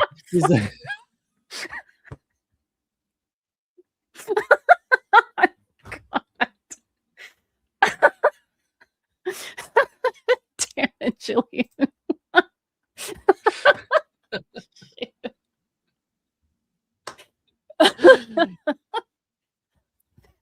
Oh boy. I needed that laugh. Yeah. Yeah, he's the Richard Carrier of locating mountains. Wow. Yeah. Jillian, I don't know. Did Jillian actually get a membership today? Not yet. Jesus. Holy shit. This I happens feel like all the time. Yeah, it does. All the time. Wow. So sorry, I was pulling up the same time too. Goodness. You guys are too good. Jeez. Jillian definitely Okay. wins the internet today, if nothing else. Let's listen to Professor Bob Cargill from the University of Iowa on the political agenda at Mount Ebal. Hey, welcome back. I'm Dr. Bob Cargill, the excavator, and the Mount Ebal Balagan is the gift that keeps on giving when it comes to archaeological content and what not to do when it comes to archaeology, Israel, all of the things that we try to teach our students not to do when it comes to biblical archaeology. This Associates for Biblical Research and Gershon Galil and Scott Stripling and this whole matter, it just keeps revealing itself as exactly what we said it was. It's one of those things where you don't want to say, I told you so, but in a very unfortunate way, it is what we said it was going to be. Now, I've made 4 videos. This will be number 5, and it's just turning into exactly what we said it was going to be. Case in point, Nir Hassan, a very good journalist working in Israel, wrote for Haaretz that the Mount Ebal team, the Associate for Biblical Research, and Scott Stripling, and I'm sorry, I just need to read this headline again to make sure that it caused the appropriate amount of facepalm. It did. Yeah. With Excuse me while I Israeli just army go backing, scream into the settlers air. excavate West Bank archaeological site in Palestinian territory. So I should point out, Activist guys, says the excavation was carried out without the Palestinian Authority's permission and can amount to antiquity theft. But also the fact that settlers are doing excavations, these aren't trained professionals, and they have the army going in, obviously fully armed, to protect them while they do this. This is malfeasance at just every level. yes, it is. Wow. I need to point out that Michael Jones, to his credit, is not promoting the lead object from Mount Ebal as a curse tablet. I mean, I guess that's good, but he's never going to talk about this. He's never going to talk about this. He's continuing to promote the site as Joshua's altar. All of that is problematic, continues to be problematic, and I'm here. I'm always going to be here telling you that no, it's just not. I mean, and there's more at stake than just the historical accuracy, as we shall see in Bob's comments here. Okay. And one of their partners working with them, who's involved in this, took some more of the dirt. They actually convinced the civil authority for Judea and Samaria. This is the group, and we've discussed this in the past, that archaeological sites in the West Bank that aren't official Israel Antiquities Authority sites, IAA sites, that are supposedly they supposedly belong to the Palestinian people.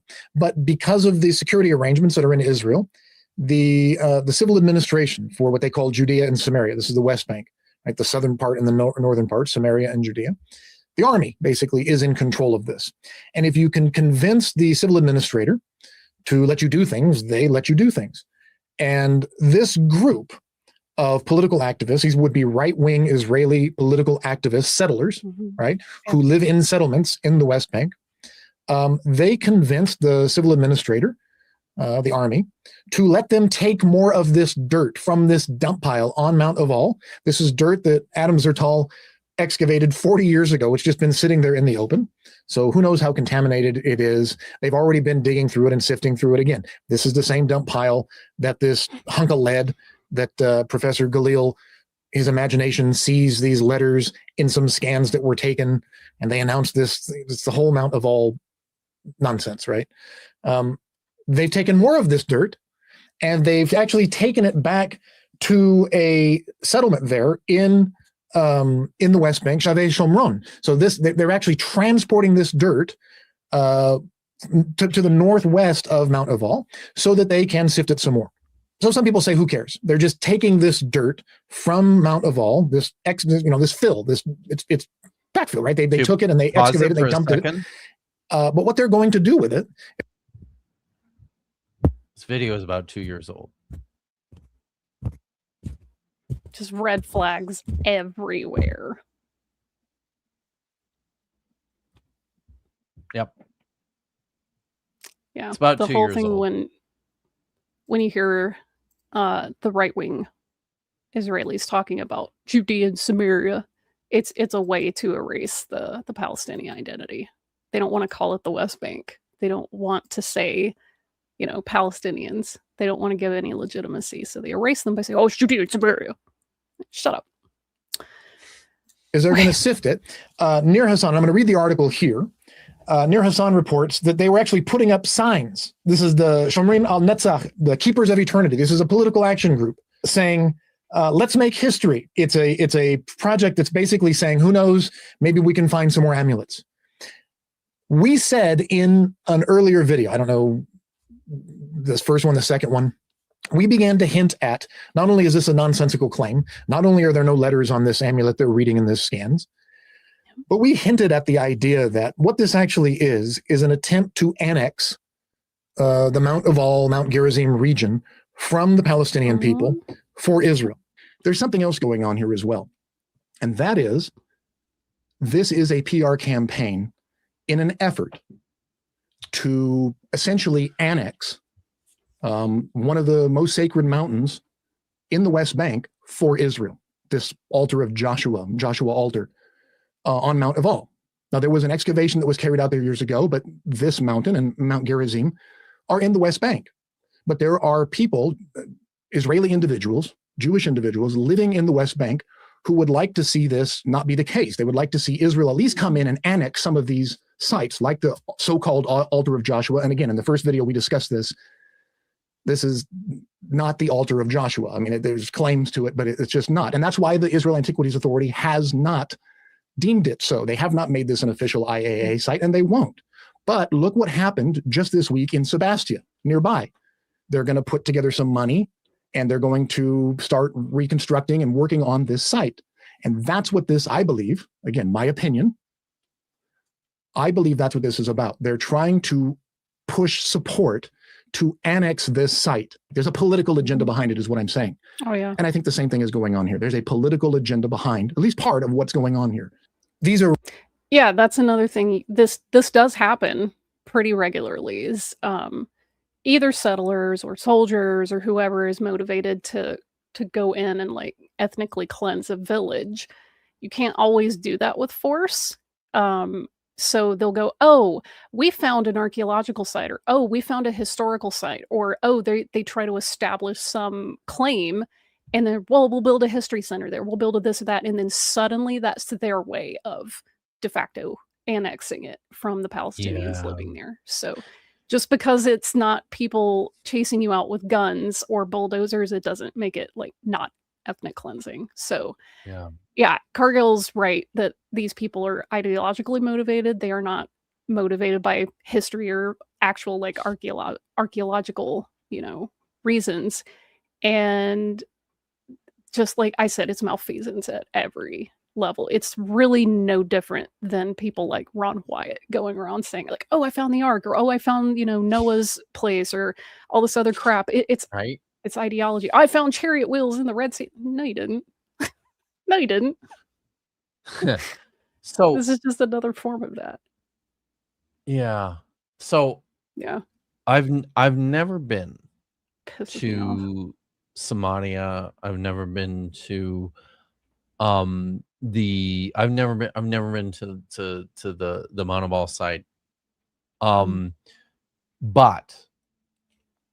I've been to Jerusalem a bunch of times.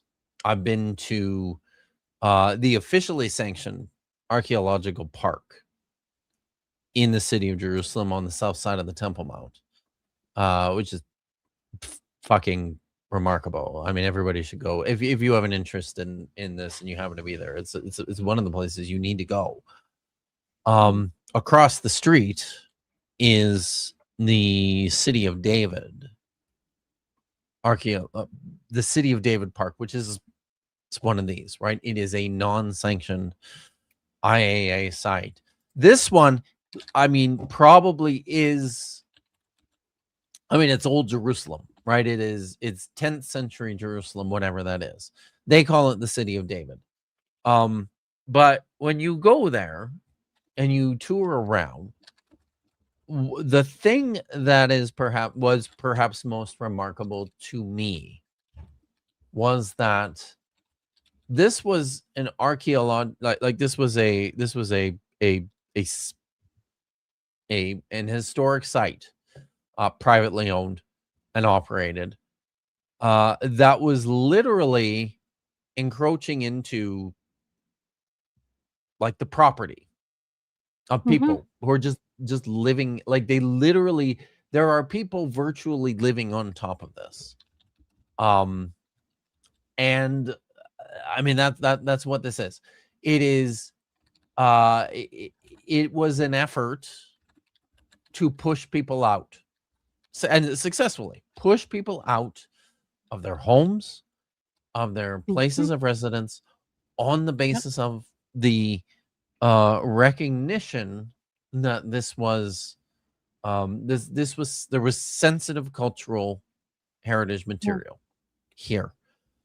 Look, there's just some things that aren't worth it.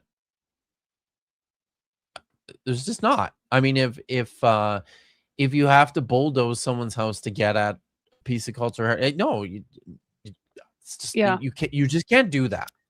You should not be allowed to do that.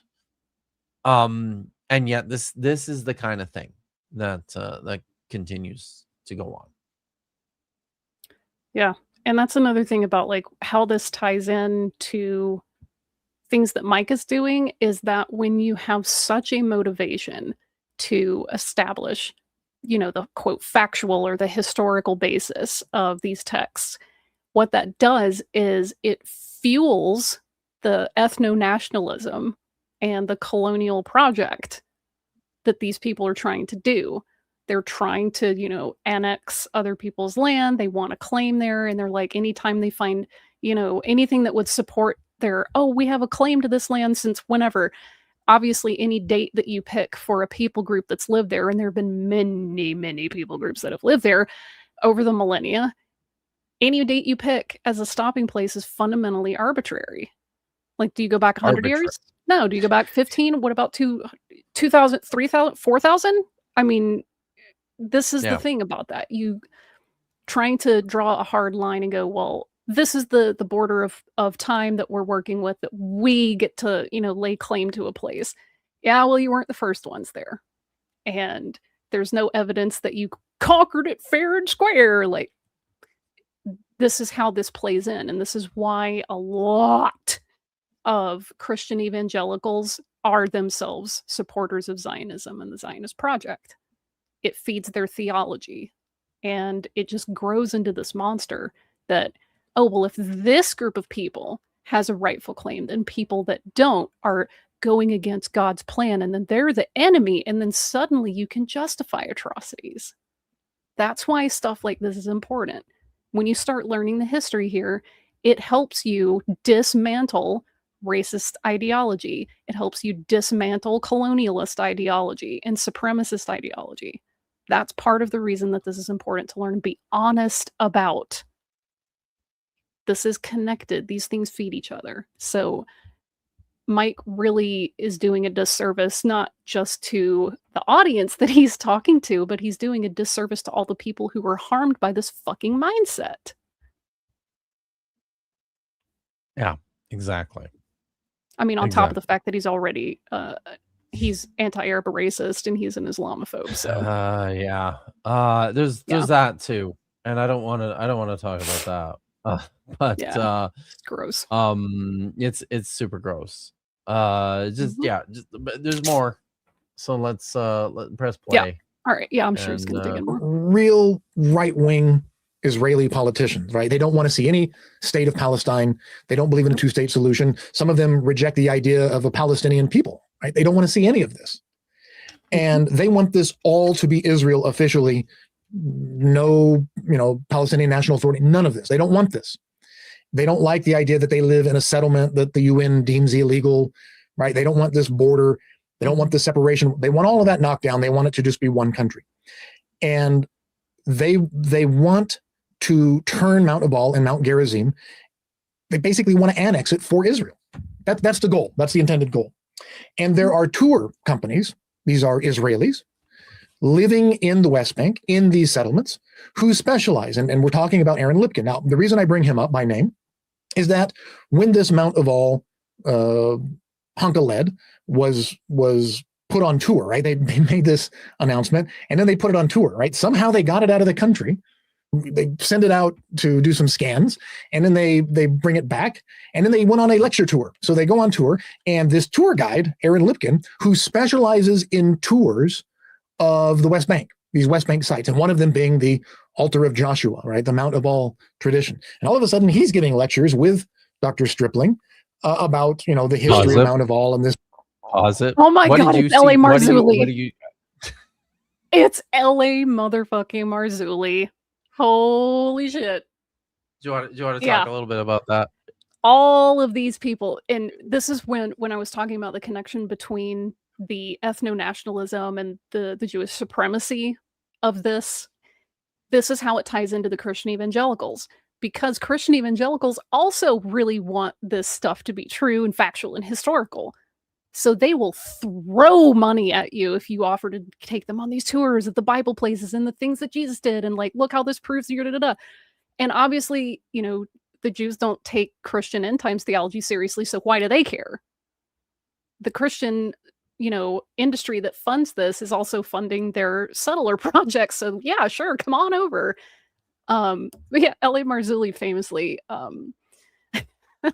he's a proponent that Nephilim were real and giants existed and that, humans have some humans have intermixed DNA with demonic Nephilim hybrid. Like Nephilim it's completely not sane person.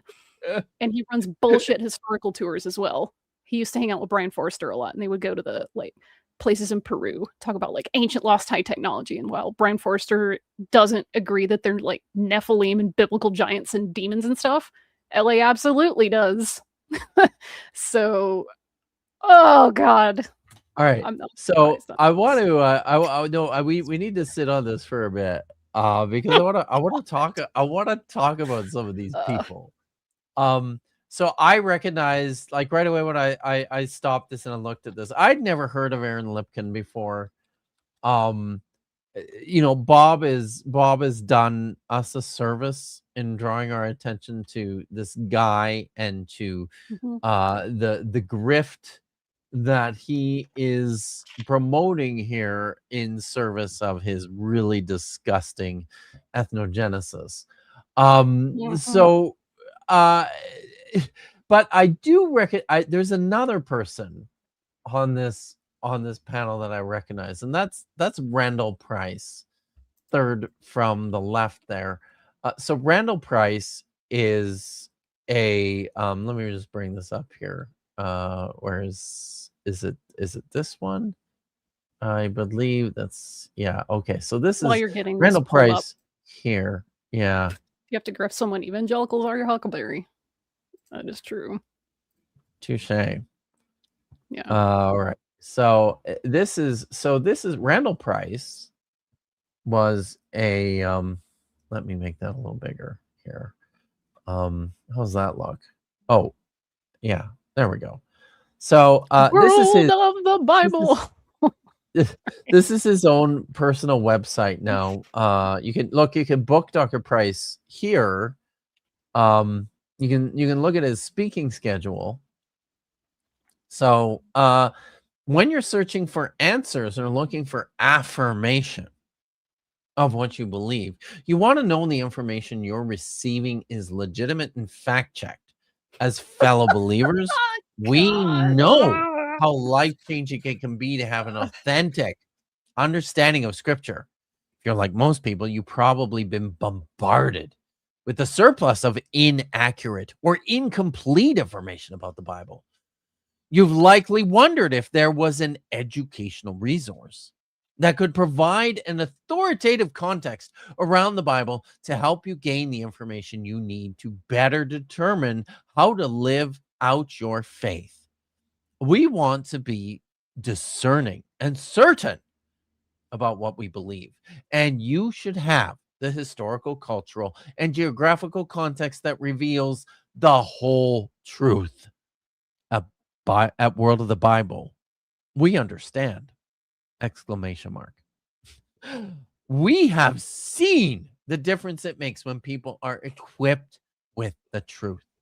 For almost 30 years, we've helped thousands of people just like you overcome the confusion from distorted information and instead experience the peace that comes from having a reliable frame of reference for Scripture.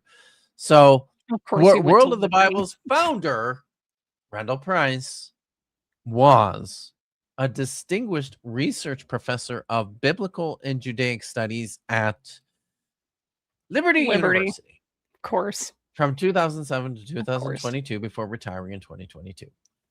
Dallas, you Liberty left them- yep. University, Liberty Yep. University, everyone, is the famous school of Jerry Falwell, Sr., where they teach young Earth creationism and Mhm. flood geology, I believe. So Randall Price is also he has circulated in spaces of Dead Sea Scrolls specialists because he was involved in some of the excavation work at so-called Cave 12, where they didn't actually find any text, but was probably a cave connected to the same Qumran group. And we know that snap. based on pottery, right? And there's some textiles there that seem to work. What's this? I can really go to Liberty or anything about that. Are you talking about young Earth creationism? Interesting. Please correct us if we're out of date. If we're out of date, please correct us. I know for a fact that there doesn't happen. Just I haven't seen it. Okay. I know for a fact it has in the past, if not presently. You and Liberty U stands for unaccredited. Sadly, no. Liberty is accredited, but yeah. So after finishing Dallas Theological Seminary, he studied at Hebrew University in Jerusalem, diving deep into the historical, political, and geographical context around the Bible. He then spent 20 years involved with archaeological excavations in Israel and Turkey. What began with a trip to Israel on a personal mission to have a better understanding of the milieu that surrounded the passages he read in the Bible, shortly after that trip, his mission for personal understanding shifted into a lifelong quest to continually share with others the truths he uncovered. Thus far, Randall has traveled to Israel 110 times. Most of them leading Israel. He's an expert, right? Yeah. He's leading Israel tours and archaeological digs for World of the Bible. Sounds like a very reputable digging outfit, right? So his brother helps him out, and John Price helps him out. So World of the Bible stands in the gap between questions people have and information they are being fed, and shows them how to allow the Bible to interpret itself. I'm sure they're very good at that. So that's Randall Price. I met him. I interacted with him a little bit in my work with Museum of the Bible. Seemed kind of like a grifter to me. The entire time that I knew him. So some of these other guys, I looked up. I had to look up some of these other guys. Gary Stearman here. Let me show you some stuff about Gary Stearman. All right. So Gary Stearman from Prophecy Watchers. I bet that's how they met L.A. Marzulli. Probably.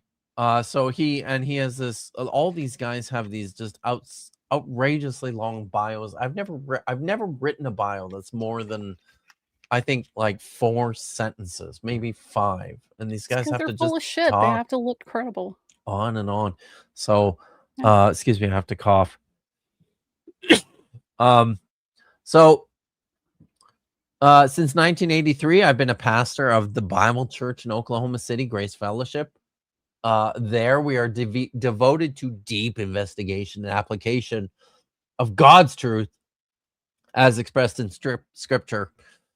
Sorry, it's really scratchy right now. Just a second.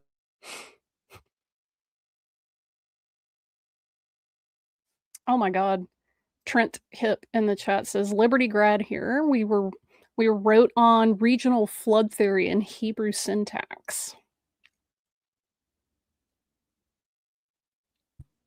Yeah, thanks. That's what I recall in my interactions with Liberty grads in the past. So I believe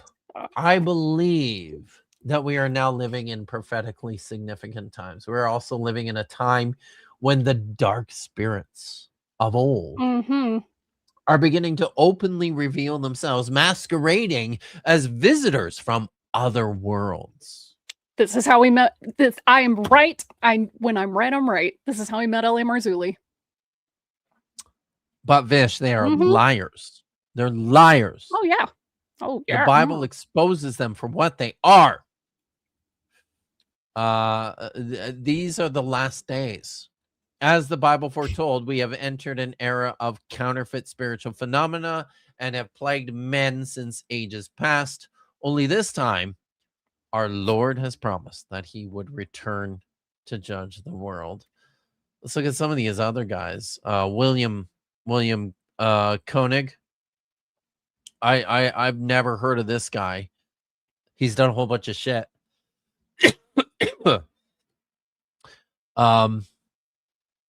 He exposed replacement theology.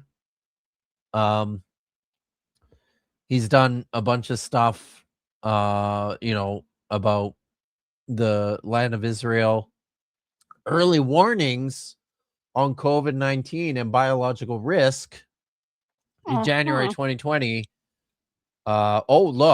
Medical warnings and mRNA vaccine. Sounds like a really credible guy.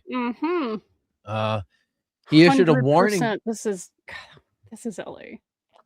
Issued a warning to the Trump administration about the Abraham Accords because, peace,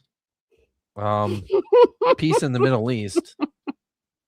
Can't have that. Not while America's bankrolling the Israelis. No, definitely not. Middle East deals in the spread of radical Islam. Who is Bill Koenig? Bill Koenig is a longtime journalist, author, and White House correspondent with more than 2 decades of experience covering the U.S.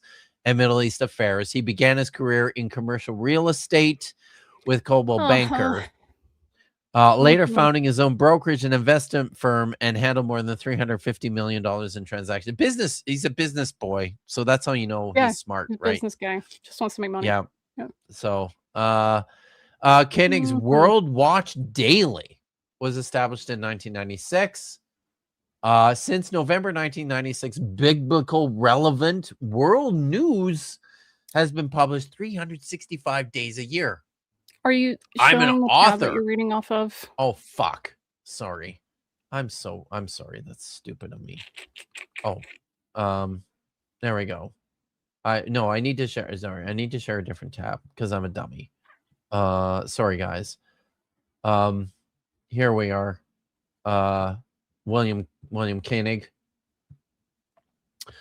Best-selling author of books including Israel, Blessing or the Curse, Eye to Eye, Facing the Consequences of Dividing Israel, and of course, Revealed, Obama's Legacy. I'm sure that's is he a secret love letter. Muslim?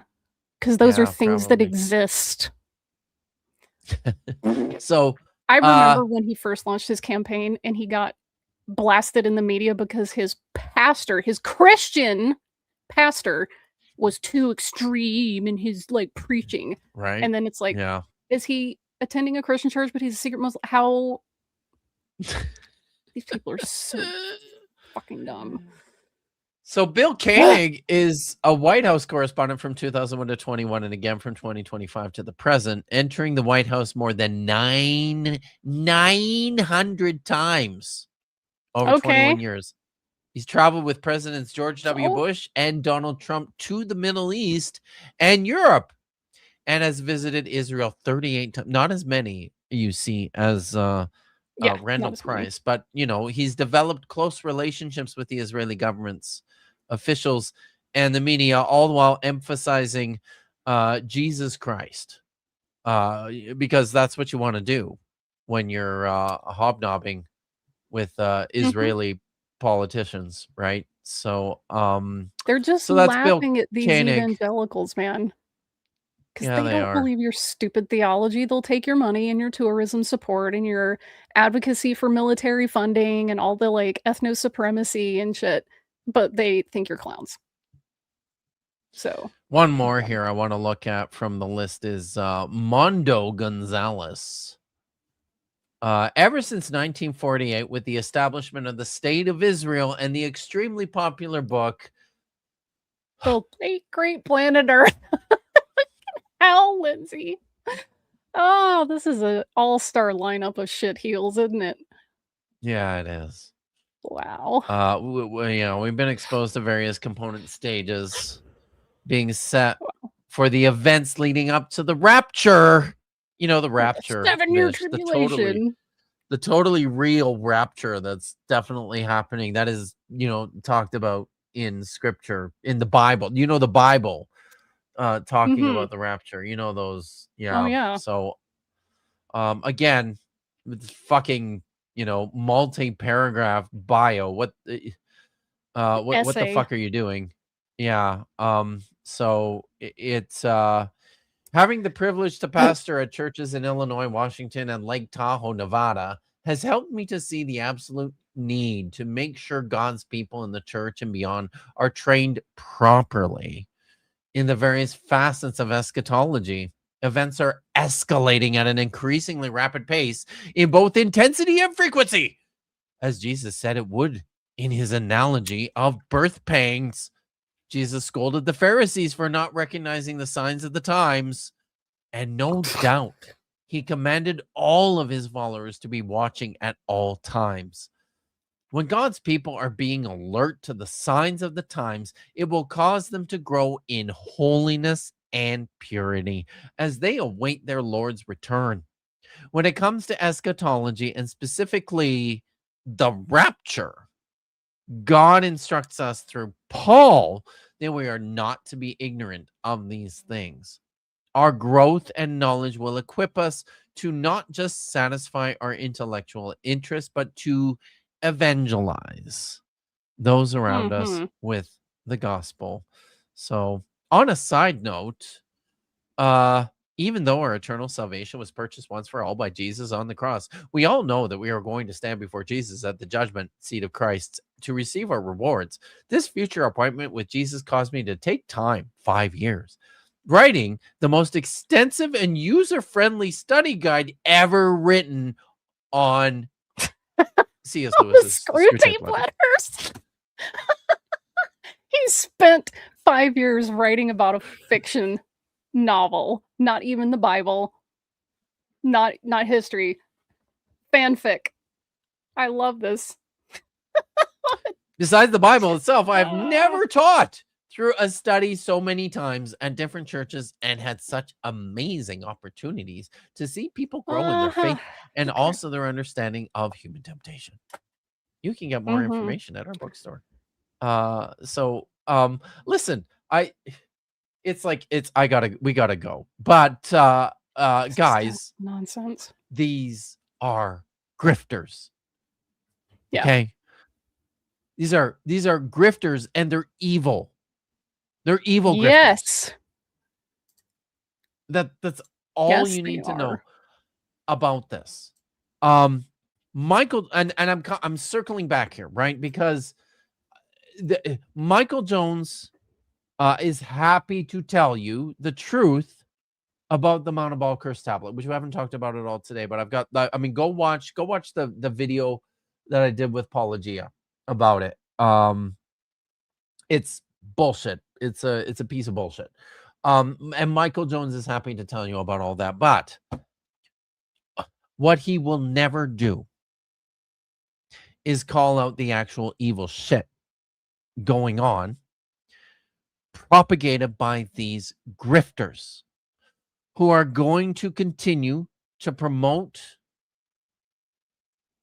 biblical archaeology as a means to displace people, to disenfranchise people, and to propagate their heinous doctrines of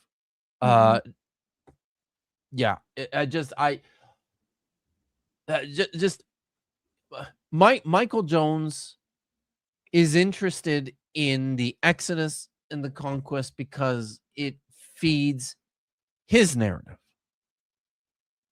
He's not interested in actual history. He's not interested in archaeology. Michael Jones does not fucking love the Bible, guys. He does not. He's selling you shit. And we're going to call this out because it's the right thing to do. Yep. So I don't know. I don't have anything more to say about that today because we have to go. But we're not done. We're not done with this. There's still stuff to talk about. So yeah, make sure you come back for that. We're probably doing that next week, maybe the week after. I haven't decided yet. But are anything else? Did we catch all the you've got a couple of comments? There's a few. There's a few. Metageeky for 2. Did he check the mountain with the copyright? Nice. Good. Tree Clam Tad for 5. Hey Siri, what's the textbook definition of genocide? And that's part of this is like the way that the American like lobby for Israel fits in. It plays off this evangelical idea of the end times, and they will absolutely support full-throated genocide because they think it's a holy war. So good job murdering people. Love that for you. Good job. Tree Clam Tad for 5. Israel is a beautiful country. I almost said bloody. Whoops. So is America. Fascism destroys beauty and makes us all complicit in that destruction. Yes. Land back. Yes. Petite Flower for 5. If you want to make sure that all the evidence confirms your preconceived beliefs, just give me $85 and you are all set. Tree Climb Tad for 2. As a white dude, damn, that's a lot of white dudes. Yeah, it is. John Gooderum says, is it me or does anyone else feel sick when Christians talk about Pharisees? It sounds like what they really want to do is just badmouth Jews. I'm so glad that you said that because I have a relevant graphic. Should you call this person a Pharisee? Well, do they live in or before the 1st century CE? If yes, well, was this person actually a member of the Pharisees? If no, don't call them one. If they are, hey, are you using that word as an insult? If yes, again, don't do that. If you're not using it as an insult and it's historically accurate, then okay, that's probably safe. And again, if this person did not live in or before the 1st century CE, don't call them. So hold on, Vish. If they lived in the 2nd century CE, can I call them a Pharisee? Okay, well, were they actually a Pharisee? Oh, okay. All right. Well, that's good. I guess if they were, then sure. Okay. Are you using it as an insult? I don't. I don't because I think the Pharisees got a lot of things right. They're it's pretty great stuff from the Pharisees. But yeah, it's the thing is a lot of people, because of Christian anti-Judaism that's in the New Testament, they're like, oh, it just means hypocrite. No. There is a word that means hypocrite It's hypocrite. Just say hypocrite. Don't call them a Pharisee. It even That's sounds the same in Greek. Did you know that? Yeah. Yes. Seriously. It's not hard. Let's see. One more. Jack Parsons opened portals to hell at White Sands. The U.S. government is covering up their contact with demons. Roswell was a psyop, but just not like that. The men in black are Satanists. Yeah. Jack Parsons opened a portal to hell with his occult practice at JPL. Wow. It's so funny. All right. Anyway. Well, thanks, guys. Thank you, everyone, so much for your generosity. It's been an incredible stream. I'm kind of overwhelmed by it. Got anything coming up, Vish? Some real life stuff. Too much to go Okay. into. We're gonna be on Dapper's channel tomorrow, probably at I think, aren't we? At 3:00 Eastern, noon Pacific. Yes. Saturday tomorrow. Oh dear. Did I double book Are you myself? going? Well, I'll be there for the first hour. I'll be Yeah. there for the first hour. Are you playing I'm gonna Star have Trek to. tonight? Yes, I'm playing Star Trek in Okay. 20 minutes, so we gotta go. Oh, you But, need to go, and then also I need to there's go. Toast to Toast tonight. So back to back to back. That Okay. too, guys. Go check out Toast to Toast. So, but listen, I want to say this again. I know, but I have to say this again. Godless Granny. I'm going to be on Godless Granny's channel tomorrow at 1:30 Pacific, 3:30 Eastern. So I'm gonna have to cut out Dapper's show early to go and hang out with Godless Granny. I hope everybody comes and checks it out. So listen, guys, you've been amazing. I love you so much. Thank you again, everyone, for coming out, for hanging out with us, for bearing with the bullshit. And I hope you learned something today, because honestly, that's what this is all about. So with that out of the way, as always, 84% Be of people good. do want to keep playing guitar emoji. Oh, thank you. Forgot to end the poll. I forgot to end the poll. Sorry. It's fine. We'll get on that. As always, be good, stay safe, Be excellent to each other. and Hail Ratma. Hot Tikva, and Hail Ratma, and Hot Tikva.